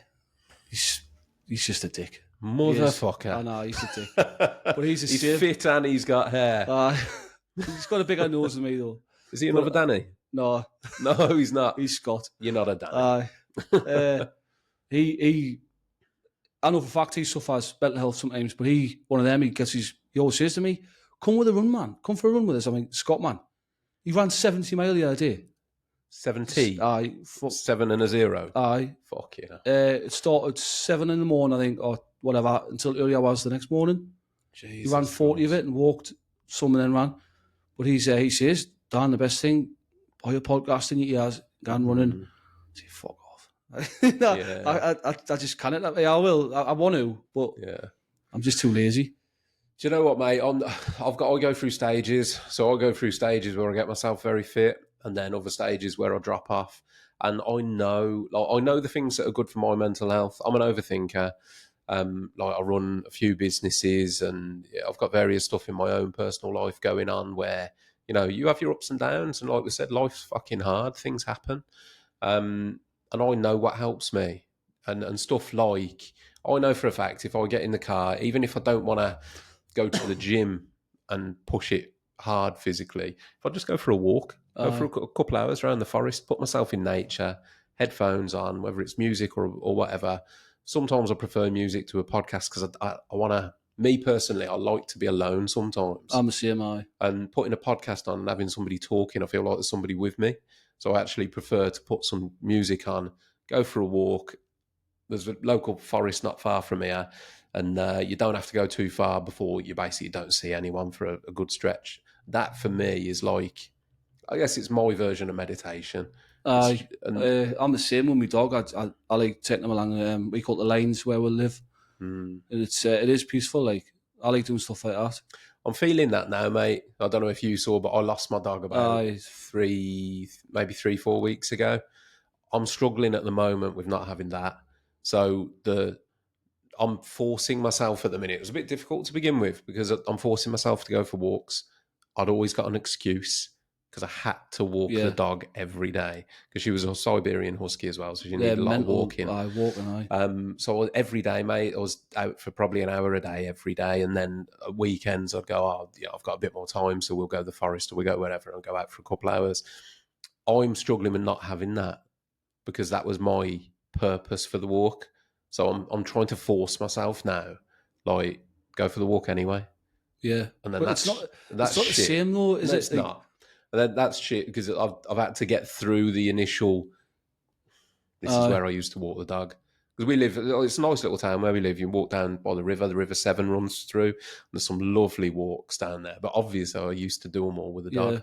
So I've got all those memories attached. So I'm trying to navigate my way through that at the minute. Like, still doing the walk because the walking's good for me. Yeah, that's the thing. The walking is good for me. But there's still the emotional attachment there from that.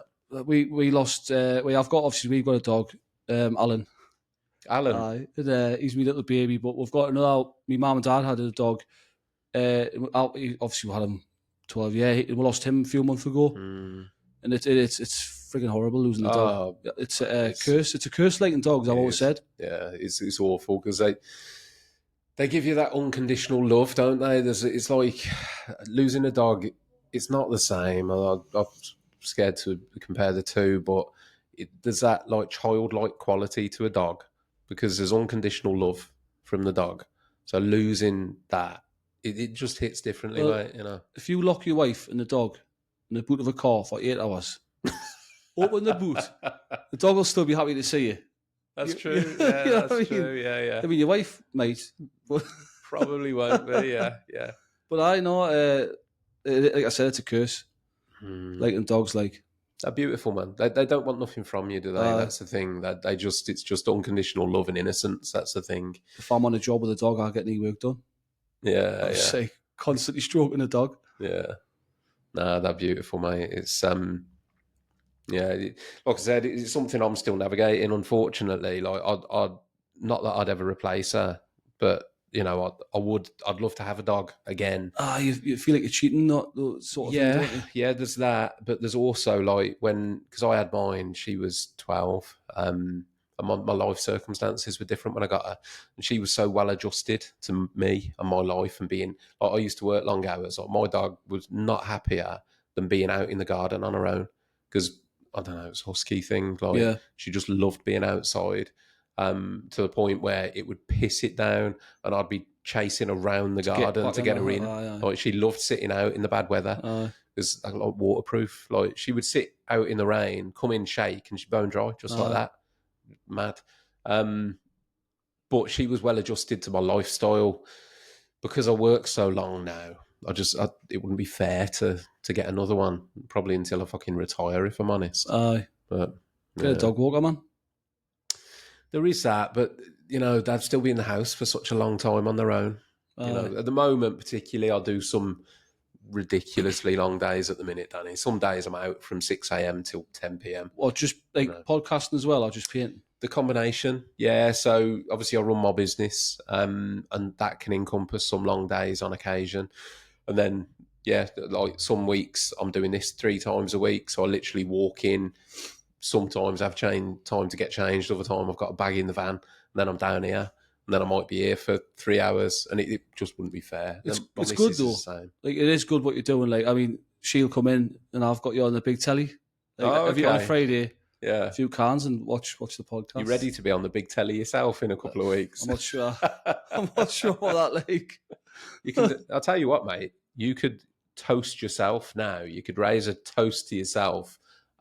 And then in a week or so's time, be toasting. That'd be a bit surreal, wouldn't it? It will, It's quite nerve-wracking, like. I'm not going to lie. Yeah. Mate, everyone says that. I said to you before, I was dead. I've got used to it now. But I was dead nervous for the first probably 5-6 episodes. You didn't look at the I went back. Fucking shit. The first episode I recorded was with James Reeve, top bloke. Shout out to James from Royal Spa Decorating. And I was so busy setting it all up that I didn't really have time to think about it. And then obviously I asked James to come in, and he was on his way. I think he texted me and he was like, yeah, I'm on my way, mate. And he's quite local to here. He's about 40-45 minutes away.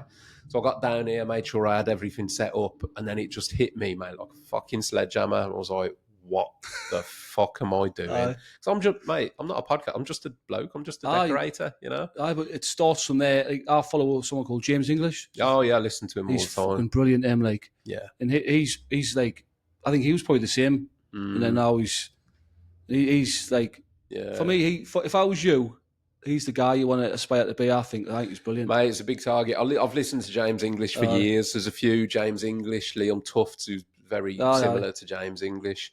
I listen to loads of podcasts, mate. It's what gets me through a day when I'm working on my own. All sorts I listen to. But yeah, the first 6 episodes, mate, proper shitting myself. I remember before James got here, I literally had to go to the bathroom and like cold water on my face and that. And I thought you were going to here for a shit. No, well, probably did that as well, Danny, to be honest. But yeah, no, I was bricking it, mate. Just massive imposter syndrome. Which I still feel now. Like, I don't see myself as a podcaster at all. I just see myself as a bloke having conversations. That's it. But then that's how I have to like wire it in here. Well, I think you're doing one next week, aren't you? When you're a guest. Yeah, I'm on somebody else's podcast on Monday. Then I'm recording again on Wednesday and Friday. And will you be nervous for that one, or you just be? Nah. I've done a few, mate, where I've been a guest on other people's podcasts.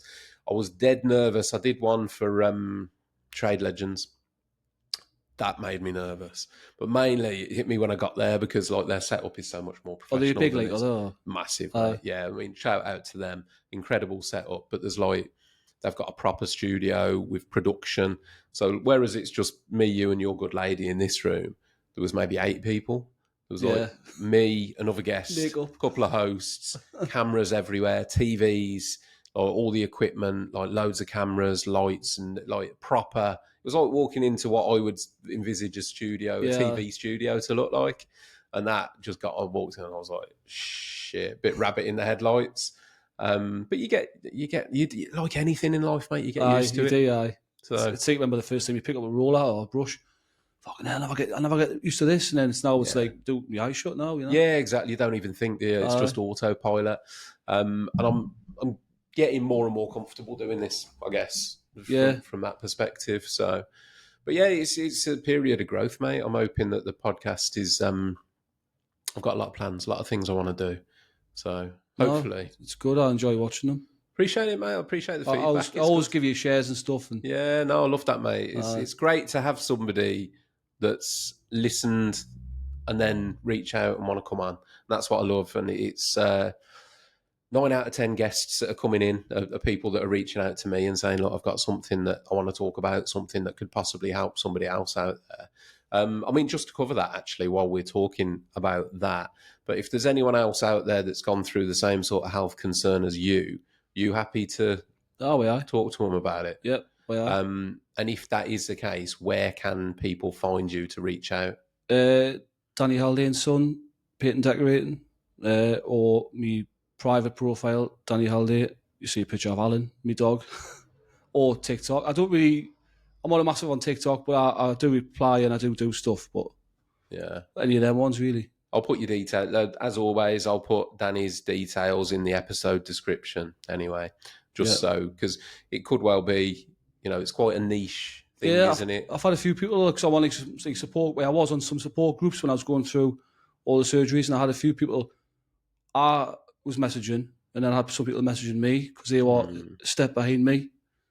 I think it's massive going through anything like that. Having the support of somebody that's been there before you, I think it's huge. Because I just putting myself in your position, if I were to get the same diagnosis, I'd be like dead anxious about how it worked and everything. It's frigging horrible.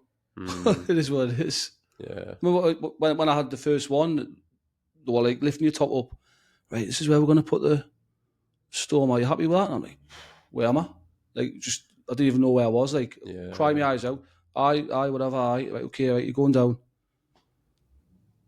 But now it's like, there is a chance I'll be able to end up with a bag again. That's never like off the table. No, because like I said, it's fairly new. But there is people with pouches who had the first one years ago and they're still going.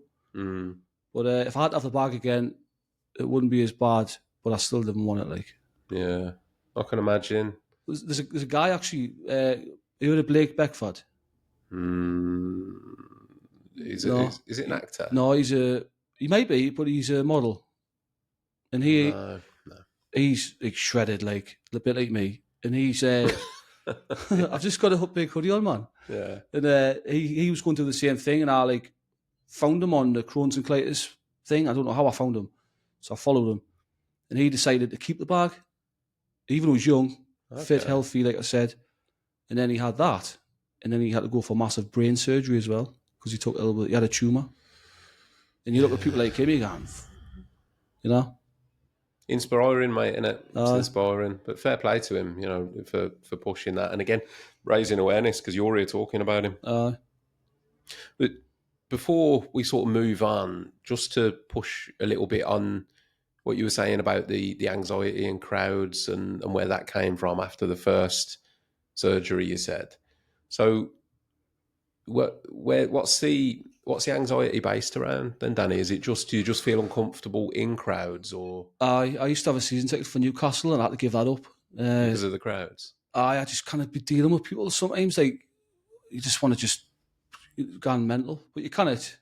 So I've just got to like, oh, I've got to go, and I would like go and sit in the van. Like, I feel better. I'm by myself now. Like I said before, we've got the medical centre. I mean, Laura. Sometimes, not all the time, like just random out the blue. Laura, I've got a gun here. I can't be in here. I've got a gun. So we could be in the middle of doing some shopping. Now, as soon as I get in the van, I feel all right, you know. Yeah. But it's just random. It just comes on. I had one on. I like my horse racing. Cheltenham Gold Cup Festival last season, sitting in the bar, ready for a few pints and stuff. And all of a sudden, I've got a gun. Oh, did you go down to Cheltenham? No. I just in the bar, Right. local bar. Because I like a few bets, and then I was like, I've got to go home. I ring a taxi, got you in. I feel better now. Feel much better. It's fucking bad, like. But like I was telling you before, it's cost us a lot of friendships over the years. Like, it's a weird one, that, Danny. Because when your lifestyle changes, when you say it's like going out, and then you look at it and you think, has it actually cost you friends, or has it cost you drinking partners? friends. It's actually cost friends. I'm what you call a popular loner now, I would say. I know a lot of people, but I don't really go out much. I obviously, apart from after work, I may have a few pints and that. You don't catch me going out, like, you know, a lot. I think that happens when you get older, mate, anyway. Oh, I used to, Christ, in my 20s, I was out every weekend, Friday night, Saturday night, Sunday night sometimes. See, I was never like that, like. I can't think of nothing worse now. See, I'm an old man. Like, I was an old man, young. Like I said, darts. I used to just play darts Mondays, Wednesdays, and Fridays. That was my night out. That's what I enjoy. If I've ever been a clubber, she'll tell you, "Whoa, I couldn't even dance at a wedding now, could we?" Sod that, like. No, it's not saying that. Yeah, mate, I don't blame you on that. I can't say... I used to go clubbing. I wouldn't exactly say I could dance. I used to play a lot of darts when I was a kid, actually. I was raised in a pub, so, yeah. Like I said, I'm obsessed with my darts. I love my darts. Still play now? Not as much as I used to, but that's my little escape, darts. But then it comes with a drink as well, doesn't it? And then I can send you... Yeah, absolutely, mate. I mean, how are things in general now?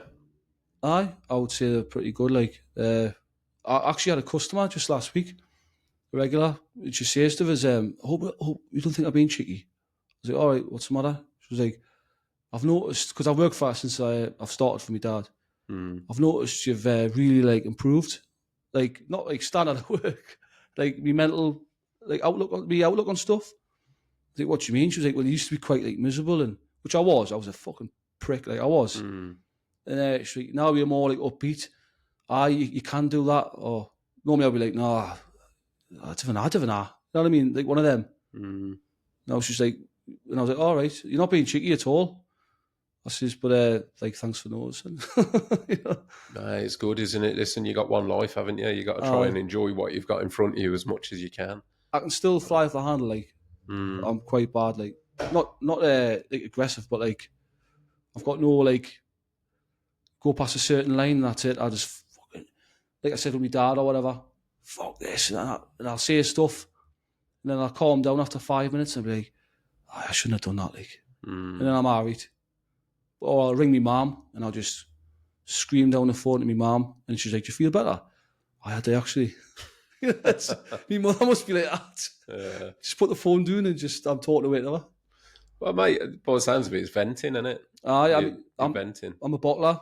Yeah. I was going to say to you before, I was offered counselling when I had the first bag, and I went with it, and she was giving us homework and that, and like, talking about crap, and I was like, this isn't good to me, like.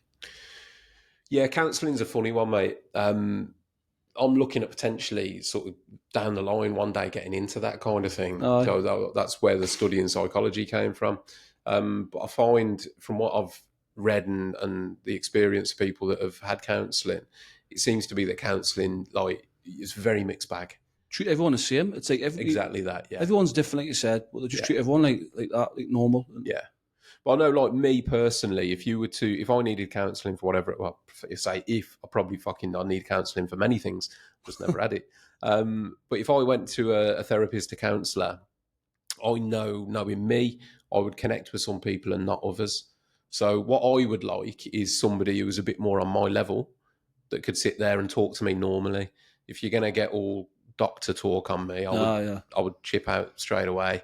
You need to connect. I think with counselling, there's that human element to it. Definitely. Twice I was off on antidepressants.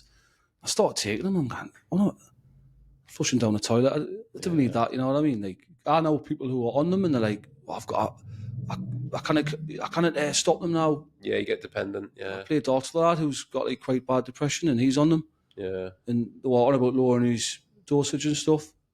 Obviously, he needs them, like, you know, but he's like, nah, I can't. So, all right. That's why I didn't want to take stuff like that, me, ever. A lot of the time, mate, and this is a bit of a sweeping statement, so it won't apply to everyone. I'm not against antidepressants or drugs or depressant. Get my words out, man. Antidepressant drugs. But the issue is the drug will only treat the symptom of the depression. And quite often, when people go to the GP or the doctor or whoever and they get prescribed, they will take it to treat the symptom and never address what's making them depressed. So the cause. So they're great for helping with the symptom. And if you're in crisis, I'm all for it, man. Like, if you're in crisis and you need those pills and the antidepressants to just break you out of that cycle, great. Get yourself on a level, then look at what the cause was. But a lot of people don't. So they take the pill as that's fixed me now because I've got the pill. I don't feel that way. But they don't change anything around. It might be that you're depressed because your living environment's shit. You're under too much pressure at work. Your relationships breaking down. You've got unhealthy elements of your life.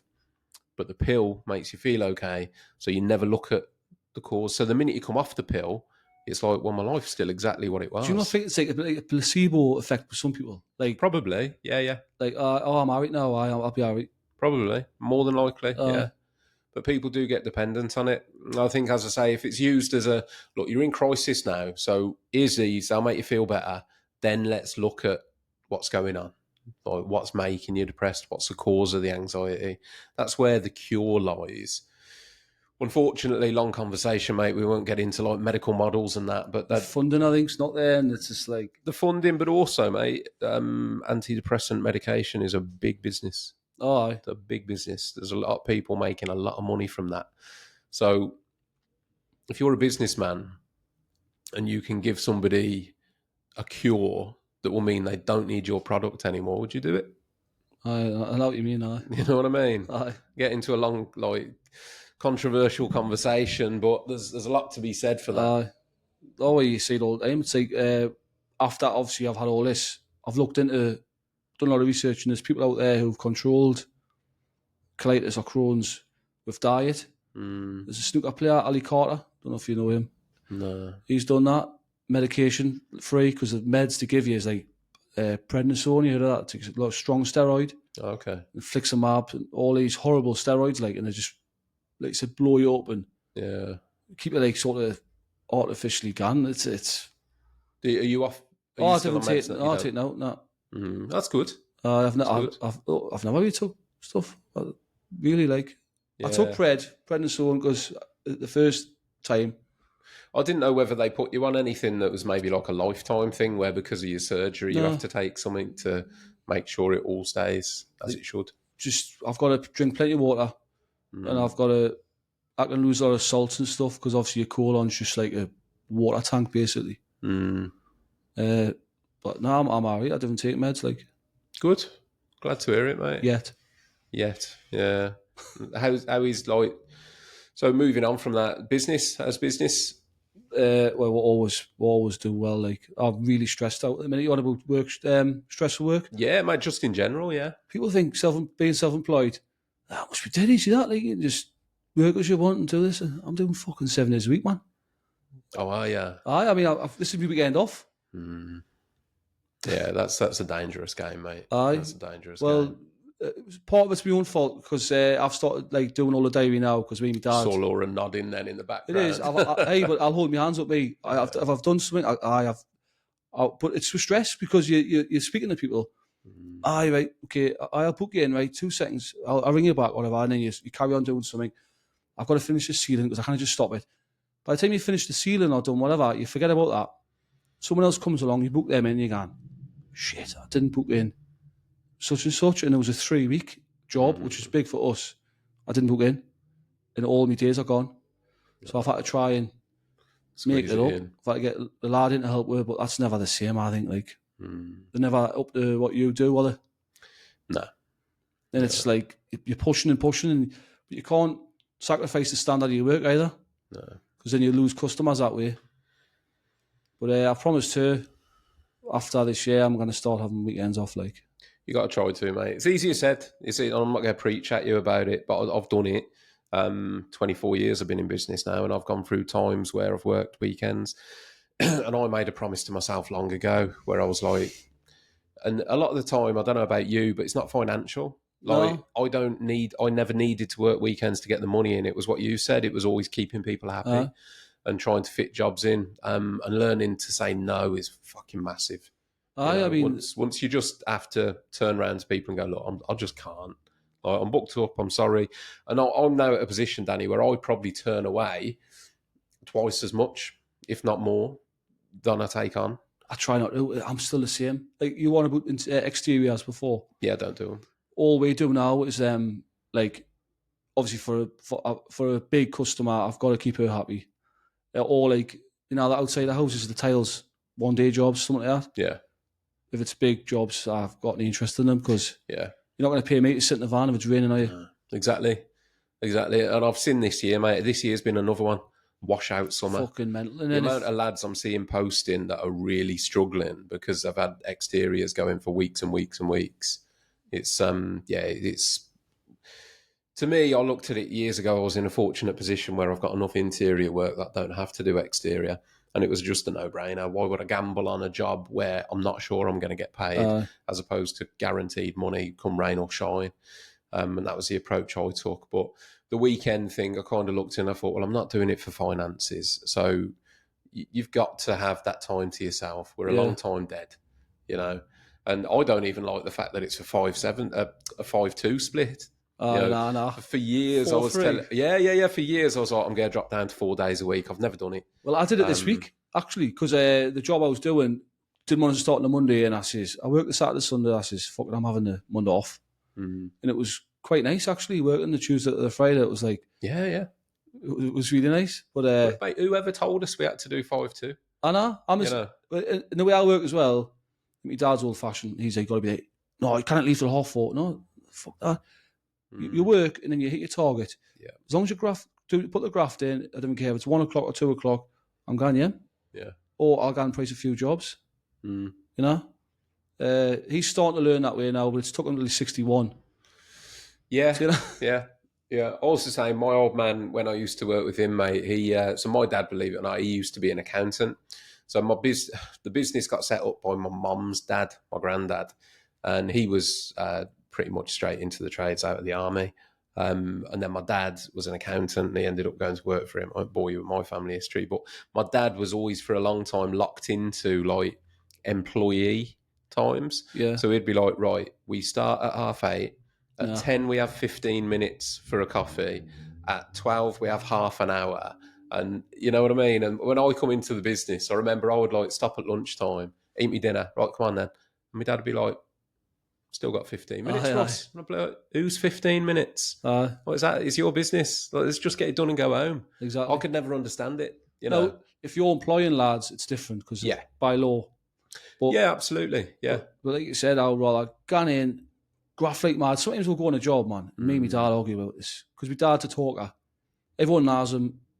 And go on a job, I'll be like, right, we'll put a sheet up, rub the walls down, fill the walls, then we'll have a coffee and talk to the customer. And we'll go and he's like, hey, how are you doing today? Such and such. And I'm like, fucking move. You know what I mean?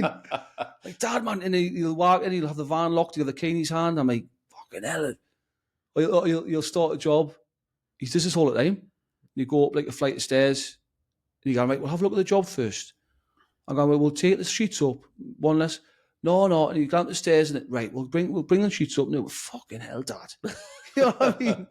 I'm talking my lad at the minute, and literally yesterday I said to him, because he said to me something about getting something out of the van. I said, yeah. I said, look, economy of movement.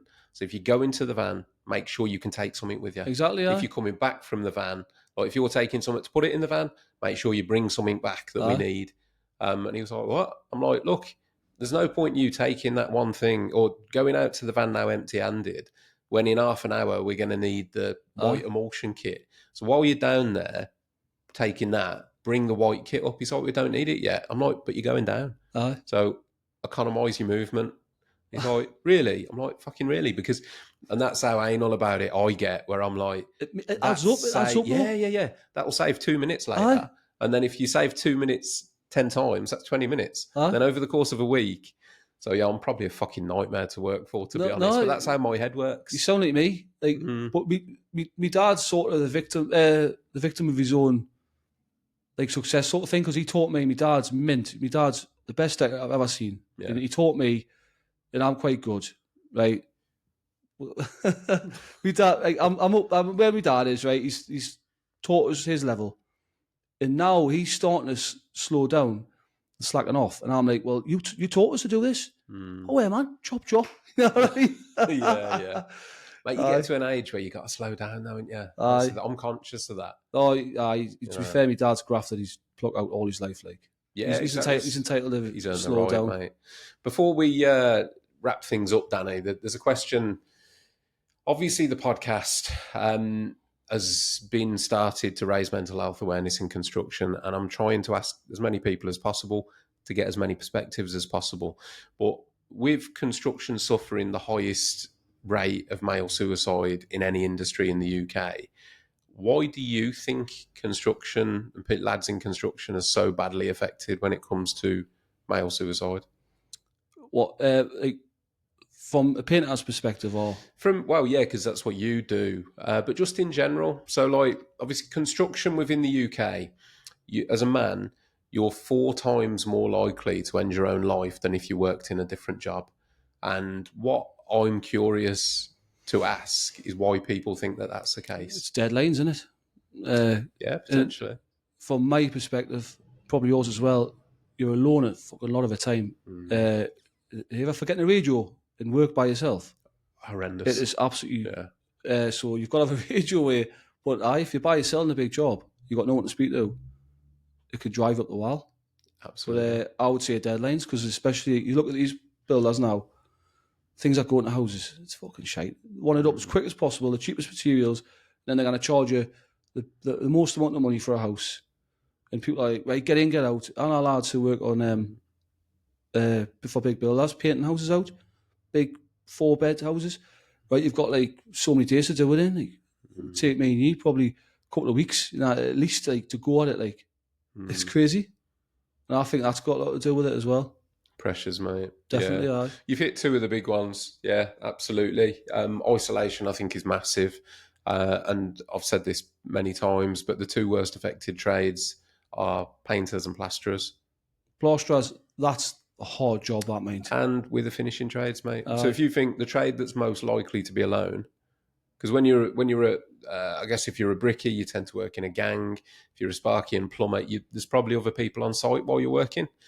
When you get to the finishing trades, as hopefully, I mean, we like nobody. The ironic thing is, as a decorator, you turn up and you hate the fact that somebody else is there. Aye. But what it does is leave us on our own. So isolation, I think, is a massive one. If you got anything going on in your life, you just sat there for 8-9 hours a day with that playing in your head and nothing to distract you. Well, that's part of the problem when I knew I was ill and I had that constantly, and when you're painting, like you said, you're thinking all the time. Yeah. It's good. If you've got a good idea, it's good as well, mate, because you're just like, oh, that's good, that, like. But if you've got a bad idea. So with me, mate, I've been doing it so long now, I don't have to think about anything I do. So whether it's, painting, wallpapering, spraying, whatever, I'm not present in what I'm doing. I'm on autopilot, but my brain is 5 different places. So, yeah, I can appreciate that, mate. If anything does go wrong, you are sat dwelling on that. You don't... I guess it's not like a customer-facing industry where you're constantly having to deal with people or deal with colleagues and have that break to distract yourself. You're not distracted at work, are you? That's the thing. But the ironic thing is as well, you'd be working by yourself all day. Maybe he's not even said a word apart from sing some lyrics to a song. You'll get home, and the last thing I want to do is talk for about 15 minutes. I just want to sit there and just like, right, Decompress. you think you want to go home and just start talking, but Yeah. it's weird, isn't it? Yeah, I know what you mean. I know exactly what you mean. It's all the separation between the work environment and home, though, isn't it?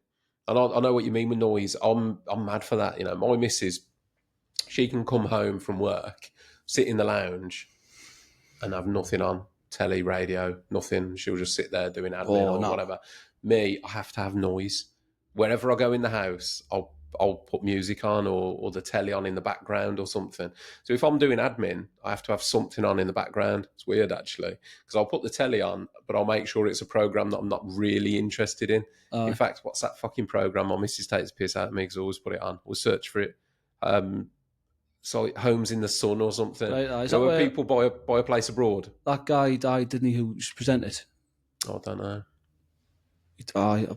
I know what you're on about, though. Yeah, so people buying houses abroad, I always stick that on in the background because it's like nice, happy background, and I'm not really watching it. Do you know what I mean? But the noise is there, and I'll sit there doing my quotes and estimates, invoices, and all that with something on in the background.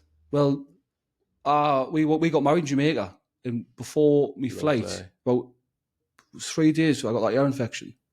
About 3 days before my flight, 2 days. Honestly, I'm not joking. It felt like I had something, like a tennis ball in my ear. You've had ear infections? Yeah, horrible, mate. And I had one in my ear, and I was like, fucking hell. I went to the doctors. You can't fly, blah, blah. I was like, fucking hell, I'm getting married, man. You know. So I took all these tablets, and when I flew, since then I've had permanent tinnitus in my ear. So I've got to have noise anyway for that. Oh, really? From the ear infection? I've had two ear infections flying, man. It's just unlucky, but I have got permanent ringing in my ear. Get used to it now. It's sort of switch off, but if it's silent, you can not hear it. Yeah. So that's why another reason why I need music. Yeah. Oh, well, man. Yeah. So I went off on a thought tangent then. But yeah, mate, that would drive me mad. Oh, you get used to it. Yeah. Well, I guess, yeah, like anything. Yeah. Fair dues, Danny. Is there anything that we haven't spoken about, mate, that you want to... No, I think that's everything, isn't it? Have we covered it? I'll probably switch off and go. Forgot to mention that. Now's your chance, my mate. Now's your chance. I think that's everything. No, we're all good. In that case, thank you to everybody for listening. It's been a pleasure, Danny. Again, we've covered something today that I've not covered with anyone else. Mental health, I feel, is this big jigsaw puzzle of various pieces. Everyone has a different story. Everyone has a different life, and you've just put another puzzle piece in. So again, if anybody has listened to this and is going through a similar thing or wants to reach out to Danny and ask, we've previously mentioned where you can find him. I'll put Danny's details in the episode description below. And as always, thank you very much for listening. We'll catch you soon on the next one.